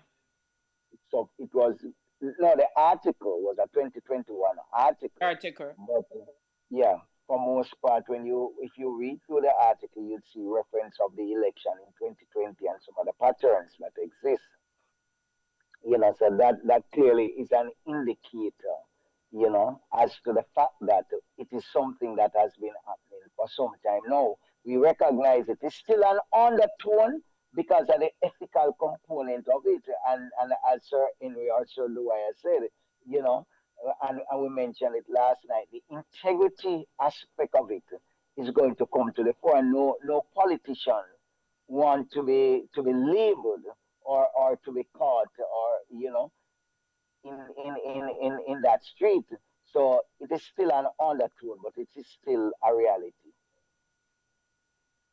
Indeed, it is a reality that is subtle in some instances and more obvious in other instances.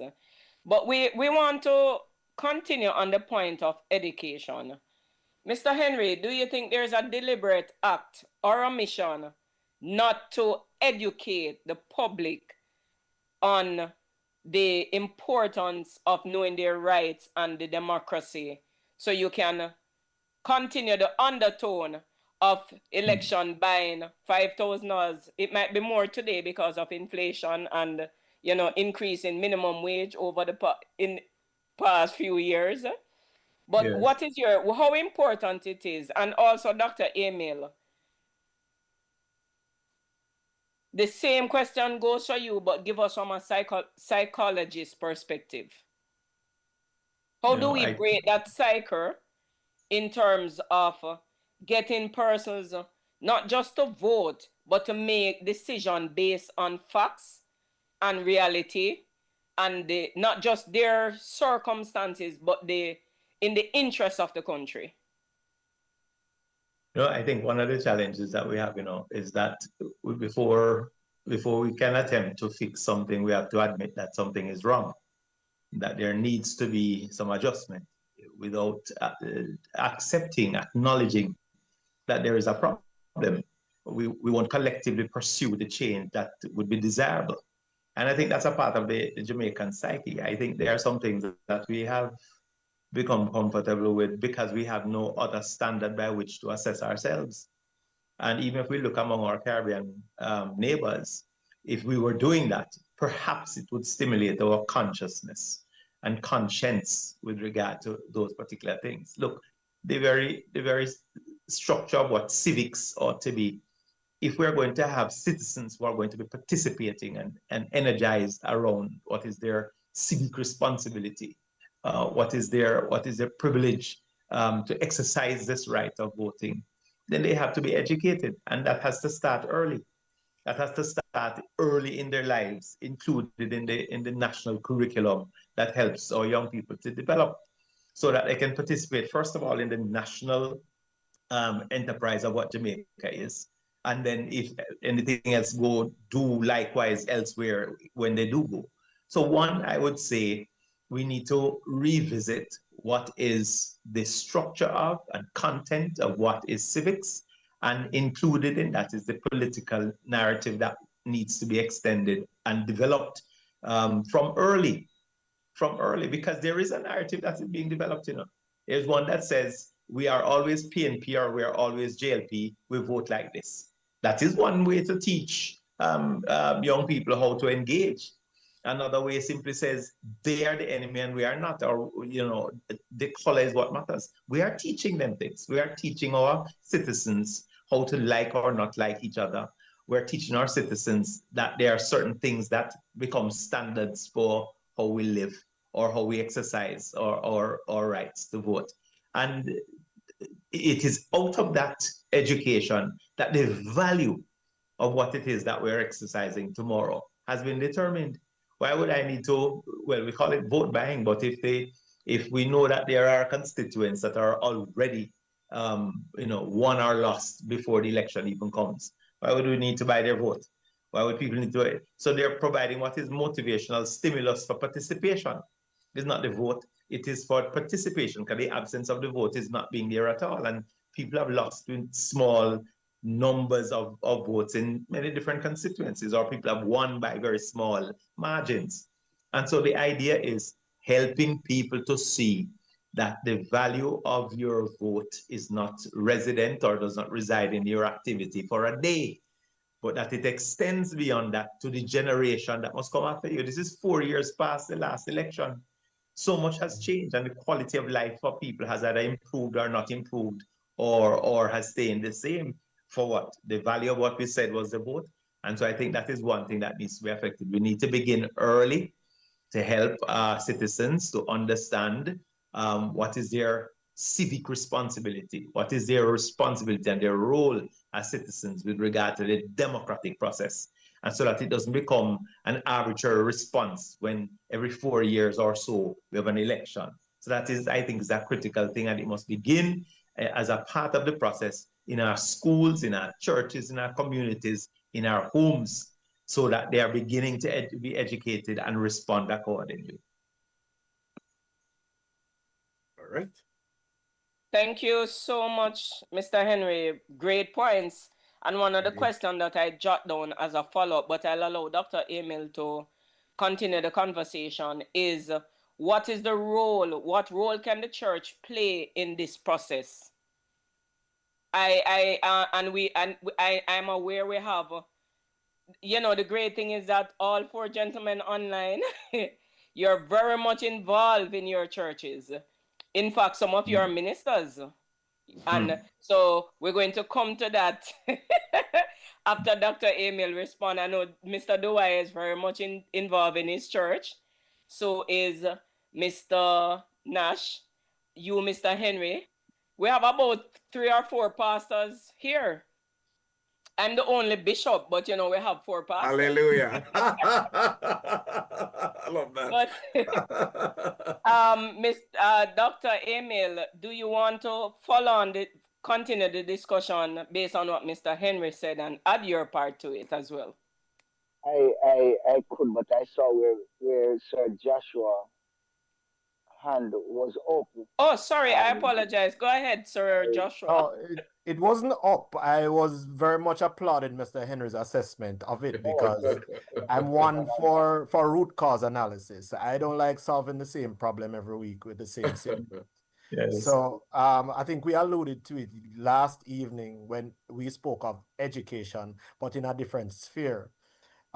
It is the government. It belongs in the lap of many persons. I think the church falls into the group of advocacy and non-GMOs and so on. But in terms of the electoral office, the parties themselves and educational institutions in the areas of civics, there's a weight that is associated with a vote in the democratic process. There is a value in any one vote, and the secret of that value is being shrouded by the need to keep the people ignorant of what they are truly capable of. It is in their best interest to not let me know what my vote can do, and collectively what all of our votes can do. And I see that being played out in this alleged buying and selling of votes, the $1,000 and the $500 here, and the tanker gas and the school bags here, and so on and so forth. What they're doing is preying upon the immediate need of the vote holders in the current space. Every 4 years they do it. And it's unfortunate, but we also said earlier, I don't remember who said it, but it is not unique to our economy.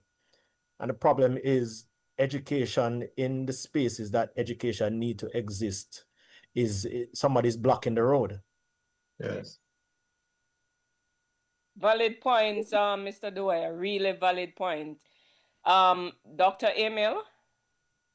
The other side to that too is that education is a choice, and a lot of persons going to school at the time of school do not make the choice to gain knowledge, and so they become prey for the politician who act in a way like real predators. So they really prey on these persons who did not make the choice to gain education within the time when they should have garnered that or capitalized on the opportunity. So it's a two-tier thing where it's not just the politician who are held to ensure that the country remains ignorant, but is also the citizen or a portion. And let me say citizen generally, it's also our rights to ensure that education is a critical part of our toolkit. So I can't force, no one can force anyone to learn. As educators, you would see, and I might submit here that I have a first degree in education, never taught in the school system, but I've been lecturing for the better part of 18 years. And just Sir Henry, you are in the education field as well, and you'd see persons just grabbing up, gobbling up the whole thing of the opportunity to learn and to gain knowledge, while there are others that you need probably to press a button or to take the cranium off for them to learn. You have to be on your knees. So it is also a choice. But Dr. Emil, I want to say a part of it too, a part of the struggle for me is that it's not just about the choice, but there needs to be a direct, intentional activism of those who understand what is true and what is just to pursue it. So, for instance, we say the role of the church. There are academics in the church. Many of us are academics. Has the church gotten up to say, we will write the curriculum or the new curriculum that describes the responsibility and the rights and responsibility of the citizen with regard to voting and participating in elections, and build it into the schools, so advocate for it to be presented as a part of the training in the secondary program. Will the church... I was going a little bit more than there, because I was going to the homes, but continue. Yes, you know, from a church perspective, we're preparing people to go to heaven, but we're not preparing them to vote. We're not preparing them to participate. We're not preparing them to live here on earth. We're talking about going there, but we're living here. And so there's a responsibility that we have, a righteous responsibility to educate people. I know you say, you know, do they want to learn? It's not that they don't want to learn. It's also because we have to craft the content in such a way that it is intentional in its presentation, and people are able to say, I can understand and accept this and apply it to my life. If you make somebody or help somebody to become more familiar with even the content of mathematics, which in this country, I keep hearing us talk about the struggle with mathematics. A part of the problem is that there's nothing wrong with mathematics. It's the same concepts forever, right? So it must be that there are other factors. I believe that if we're going to change or help our citizens to be citizens, we must build out, undergird them with the content that they will begin to see, or help them to see the importance, the value of it for the shaping of their lives. But we have not done that. Why? Because it is to the benefit of some people to keep the people in ignorance.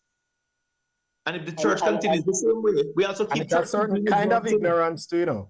If I might add to your commentary, Mr. Henry, is a certain kind of ignorance, because whilst Dr. Emil is referring to the academics of the learning and people wanting to learn, there's a certain level of, if I might go abstract, civic education, someone knowing enough about their rights and freedom to exist in a country. I think it's far more basic as it relates to participating in a country steeped in democracy. If I don't get a high school education, I still know that my vote means something. I still know that you coming to me with a promise to ascertain my loyalty and vote, it has a great deal of future effect than it does my now need for a school bag or a clothes or a piece of land. That is what we're referring to. Not so much as the degree or having class, because people choose to be done sometimes. Them go in a class and them decide to have fun now and work hard later on. However, that basic tooling of a person regarding their rights and freedom, that is what we're talking about being withheld. And not enough is being put out there for people to be aware of it. I have become very aware of the US Constitution, 1st, 2nd, 3rd, all the way up to 14th Amendment, just by watching YouTube videos, simply because the information is out there.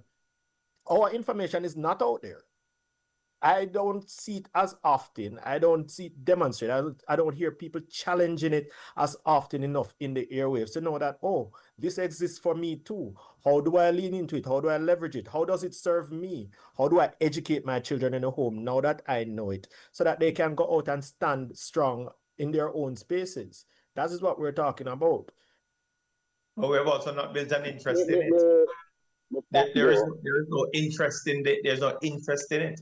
If you the average person, right, when you can refer to a whole set of people as your base, removing from them any kind of character, any kind of, I dare say, intellect, aptitude, just your base. What is that? To whom are we referring? And what about them that sets them apart as this construct of a base? Is it not that they're individual people who have individual rights, who have responsibilities? But part of the struggle is this, and I don't know if we'll ever get to it, but a part of the struggle is this.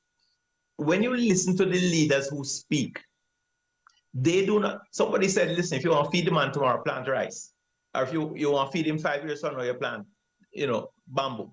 But if you want to feed him for the next generation, feed him with ideas. We're not doing that. We don't want to do that. And so part of it is that when we articulate as prospective servants of the people, the conversation has to look at what will this country look like in 10 years' time when I become 30? What will this country look like in 10 years' time when I become 40 and I'm starting a family? What will this country look like? Meaning, beyond your tenure of service, what would you have put in place to support the development of the space? Or are you able to look ahead as putting yourself forward as a servant of the people? Are you able to discern based on your skill sets or the opportunity of collaborative thought? Are you able to discern where this country is supposed to be? You always hear the people say the Chinese think 100 years down the road. They're not thinking about themselves. They're thinking about the generation after themselves. We think in 4-year blitz. To what end? And so only the people can change that. If I may do, sir, anyway, if I may here, while I agree with you in general principle, I still will not agree with you on the fact that education, one's education is to be totally outsourced, and so others are to take the blame for someone's education.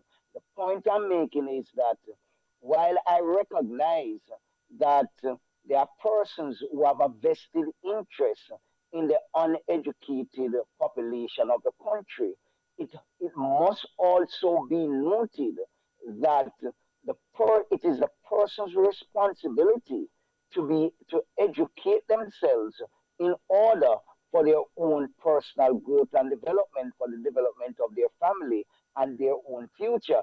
And that is something that I am not here trumpeting.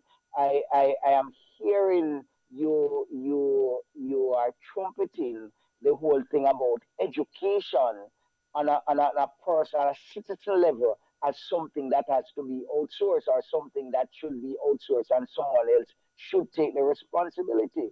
No, I am not in support of that concept. I believe that education should be earned and accepted and seen as an opportunity and a privilege by each person. And so when you look at parenting, if we should look at some of the underpinnings, when you look at parenting, and I hear you spoke to that, and Sir Dwyer as well, which is necessary, right? Where education starts in the home. I remember as a child, my mother set a time. There are 7 of us, and my mother set a time where each on a Sunday, each child have a set time for reading and mathematics. That was her responsibility as my mother, because I did not go with a father. But that was my mother's responsibility to ensure that we were educated, and she understood which one was good at this, which one was not good at this, and what was needed to bring us up to the level that she wanted us to be. So she took that as her greater responsibility. Now, it was also our responsibility to buy into the process.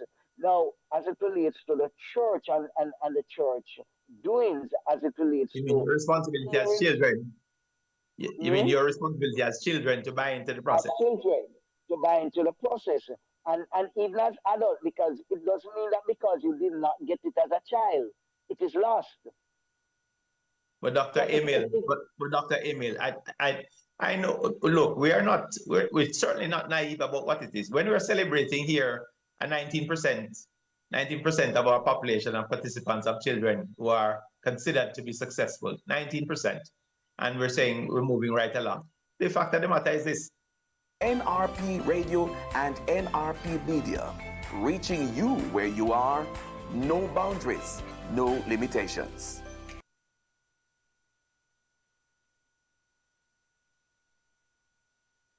Right, standing by for some other information that we're sharing here inside of the program this evening. Stand by as we go to one other commercial, and we take a video that we have on standby.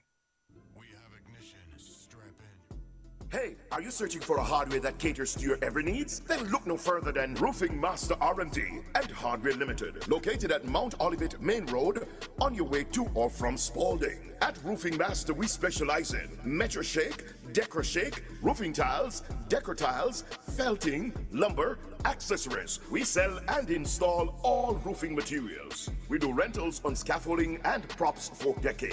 We sell solar water heaters, 100 liter, 150 liter, 200 liter, and solar lights, plumbing pipes and fixtures, electrical wires and accessories, tools and paints, kitchen sinks, windows, stands, and all types of security doors. All at an unbeatable and unbelievable price. Visit us today for all your building and hardware needs. Cause at Roofing Master RMD and Hardware Limited, we are the roofing specialists. We aim to please our customers. For more information, call us at 876-912-3581 or 876-445-2520 or 876-819-9920 or 876-437-4016. Email robertsroofingfirm23@hotmail.com. Visit us today. You'll be glad you did.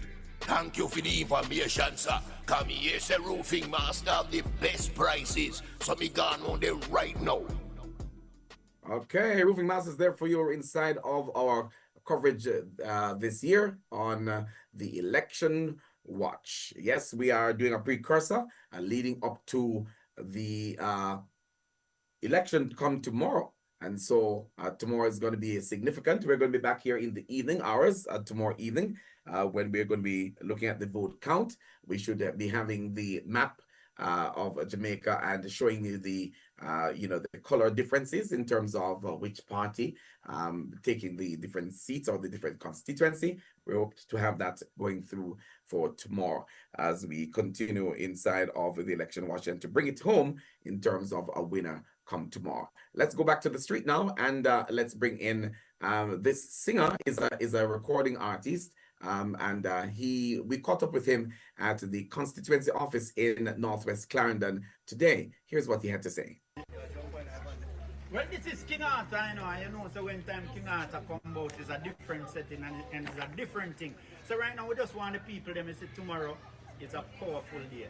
And people of Northwestern Clarendon must come out and support the big man, Richard Azan. And we don't tell them to from Silent Hill to Thompson Town, from Chotal, Victoria, back to Banana Ground. No, no, go do.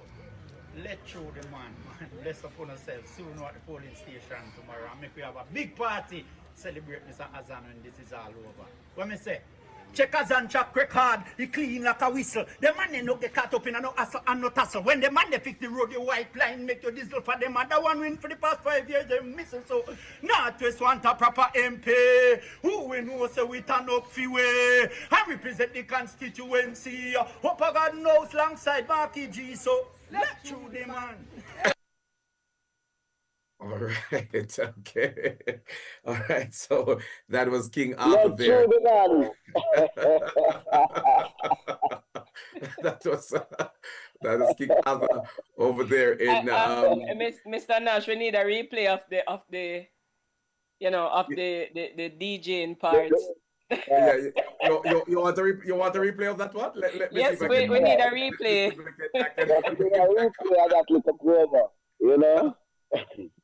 Right. Well, this could have he sung a song that was pointing to a particular candidate, but I'm sure that the other side could be also taking stock of what was said here. Let's go one more time and to hear from him. His name is King Arthur.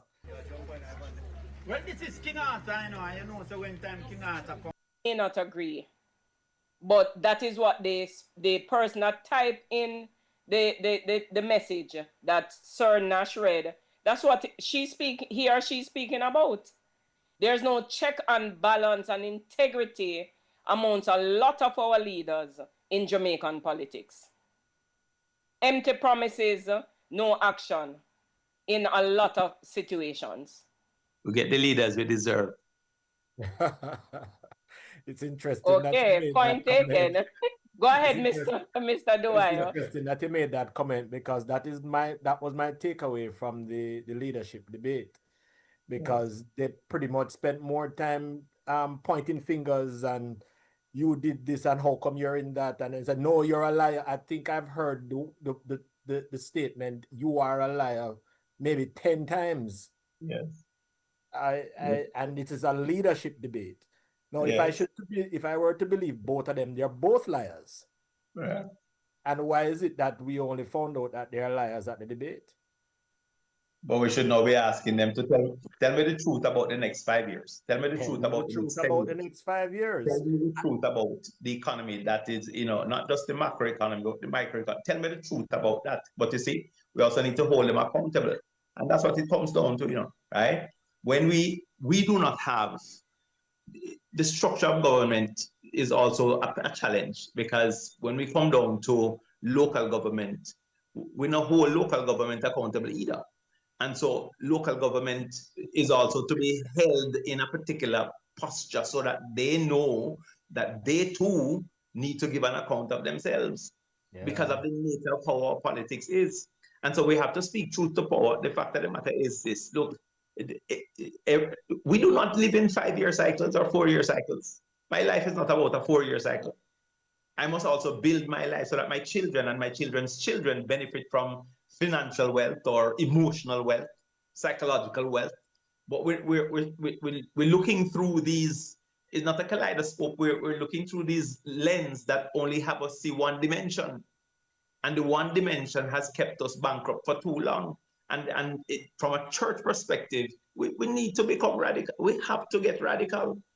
In the same way that people are speaking hard about what is, when the leaders can look at each other and say, you're lying, we must be able to forcefully say, this is the truth, and declare what that truth is. We must be able to interpret the context of scripture with regard to the context of our liberty here and now. Not when we go to heaven, here on the earth now. Here and now. So JTS needs to do that. University needs to do that. You take CMU, all of them, every community college needs to build out a space in which a response can be made by those who are aspiring to serve in politics. Indeed, Mr. Henry and Mr. Dwyer. We will move to the leadership debate, play a short clip of it, and then we can look at that and have that discussion. Over to you, Mr. Nash. To achieve the target of $160 billion of additional revenue, the degree to which there are accompanying expenses. Let me take that from the top for you and bring it so you can get the sense of the question that was asked, and then we take it from there. Let's go. We invite you, the public, to send us your questions via direct message on Instagram, Facebook, and TikTok to Jamaica Debates. We now ask Dion Jackson Miller to start this segment with a question for Mr. Mark Golding. Going back to the income tax proposal, Mr. Golding, because several people have been taking issue with your numbers. The PNP's assertion that it can fund the proposal through projected revenue growth doesn't seem to take into, as well as organic revenue growth, doesn't seem to take into account increase in expenditure. That's also projected, as well as low growth rates that no government in recent years has managed to overcome. Isn't it true that your numbers just don't add up? The fiscal policy paper does project over the next 3 years some $160 billion of additional revenue. The degree to which there are accompanying expenses will depend on how we manage the expense side of the budget. There's also the fact that there are $360 billion of programs in the budget that represent the priorities of a given government at a particular point in time. When we are elected, we're not going to be elected to maintain the current trajectory that Jamaica is on. People want to see change. And most fundamentally, the issue really is the fact that we are coming to the end of the period of austerity, the period where Jamaica has been for 13 and a half years, steadfastly paying down debt. So that the debt to GDP ratio, which we inherited at 147% of GDP at the beginning of 2012, is now, in this fiscal year, projected to achieve the target of 60% of GDP. Once that happens, we no longer have to reduce debt as a priority. We just have to maintain that debt profile. That will release resources of 2.5% to 3% of GDP, which is close to $90 billion of additional resources, which no longer have to be part of your primary surplus target. So we will be able to fund our program quite comfortably come April next year, when the fiscal year starts. Dr. Holness, there is a song which says, when the rum tells you you're a big dancer. I don't know what the leader of the opposition was drinking. Firstly, the debt to GDP for this fiscal year is not projected to be 60%. It is projected to be 65% thereabouts. If the leader of the opposition is depending on growth to provide the revenues for $75 billion of expenditure, the country would have to grow between 8 and 10%, which has not done that since the 60s. Thirdly, yes, there are $300 billion of programs. What are these programs? Pharmaceuticals. Thank you, Dr. Holness. Thank you, Dr. Holness. Our next question is from Giovanni Dennis, and it goes to Dr. Holness. Dr. Holness, you said on February 7, 2016 in Sam Sharp Square, Montego Bay, within our first 100 days in government, we will start the legislative process to fix the general election date in Jamaica. It's been 3,490 days since. In your May 2016 budget debate, you further stated the country should not be distracted by protracted periods of uncertainty. Yet, that's exactly what happened with this year's election. After 2 consecutive terms in office, you have failed to deliver on this promise. Why? Your research into this matter, I respect the question, is incomplete. At the calling of the 2020 general elections, I explained to the public in Parliament that our government actually started work on fixed election date, and we found that it was inconsistent with our constitutional arrangements. And therefore, we did not include it in our 2020 manifesto. It is no longer a part of our platform. More to that, however, is the fact that in seeking to have all of these previous considerations included, we went about putting in place a constitutional reform commission that would bring all the considerations for constitutional reform under an expert review. That expert review was thwarted by the opposition. So, yes, these considerations were considered from 2016, but the reality of our constitutional arrangement made us take a different route, which is to go to a comprehensive constitutional reform, which was frustrated by the opposition. Over to Mr. Golding to respond. Just before I respond, just to point out that Mr. Holness's data is not current. The Fiscal Commissioner issued a release, I think it was today actually, indicating that with the National System of Accounts being updated, GDP has been adjusted, and we're now at 62% of GDP. That's what the debt is at the end of March this year, and we will more than likely achieve 60% this fiscal year. No, please, you're not entitled to do that.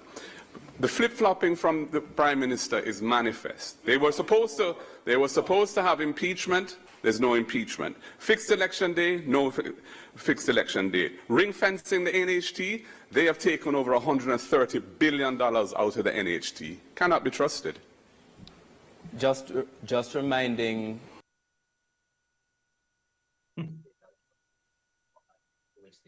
Mr. Nash, you're sure you?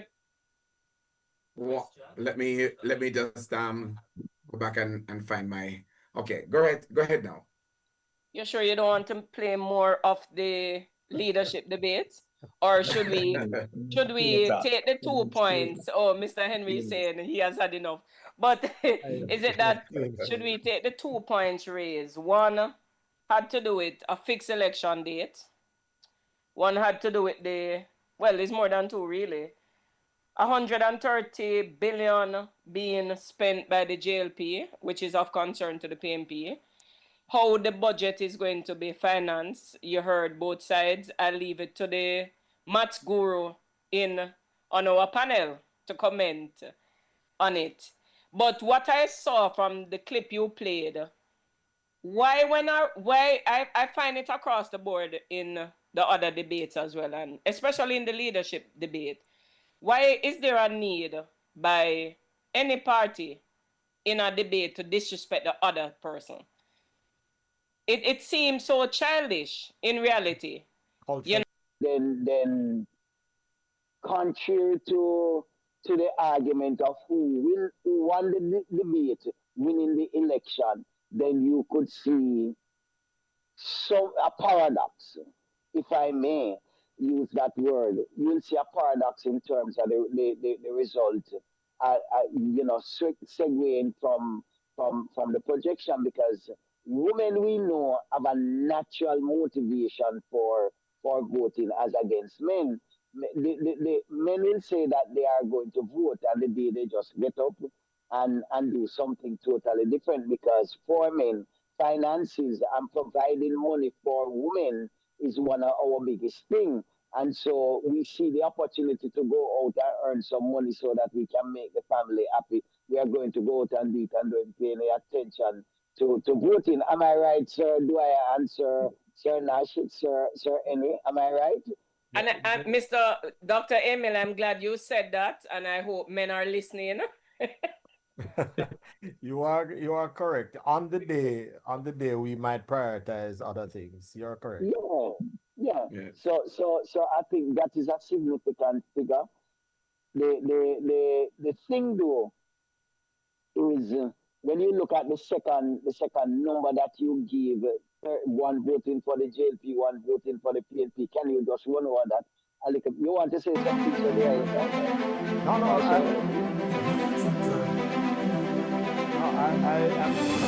So I'm dialing into you.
And so that brings us to the end of our coverage for tonight, ladies and gentlemen. Yeah, it's a little bit after 12 o'clock. It was my pleasure bringing you the different versions and all the different people who are commenting. And the polls are tomorrow. Yeah. Well, not tomorrow. It's actually today. Yeah, it's actually today. So we'll be here later on tonight. Yeah, because it's already the day. It's after 12. So we will be here to cover the elections. I hope you have a fantastic night, and I do hope that you enjoyed the production. Thank you, thank you, thank you, thank you. Do not leave before you subscribe. Hit that subscribe button and follow us. Caribbean Vibes Radio Network, covering the globe like no one else can. And this has been the KVR Network election coverage, Jamaica 2025, the road to 32. Have yourselves a fantastic evening. God bless you. I am out of here. Well, good.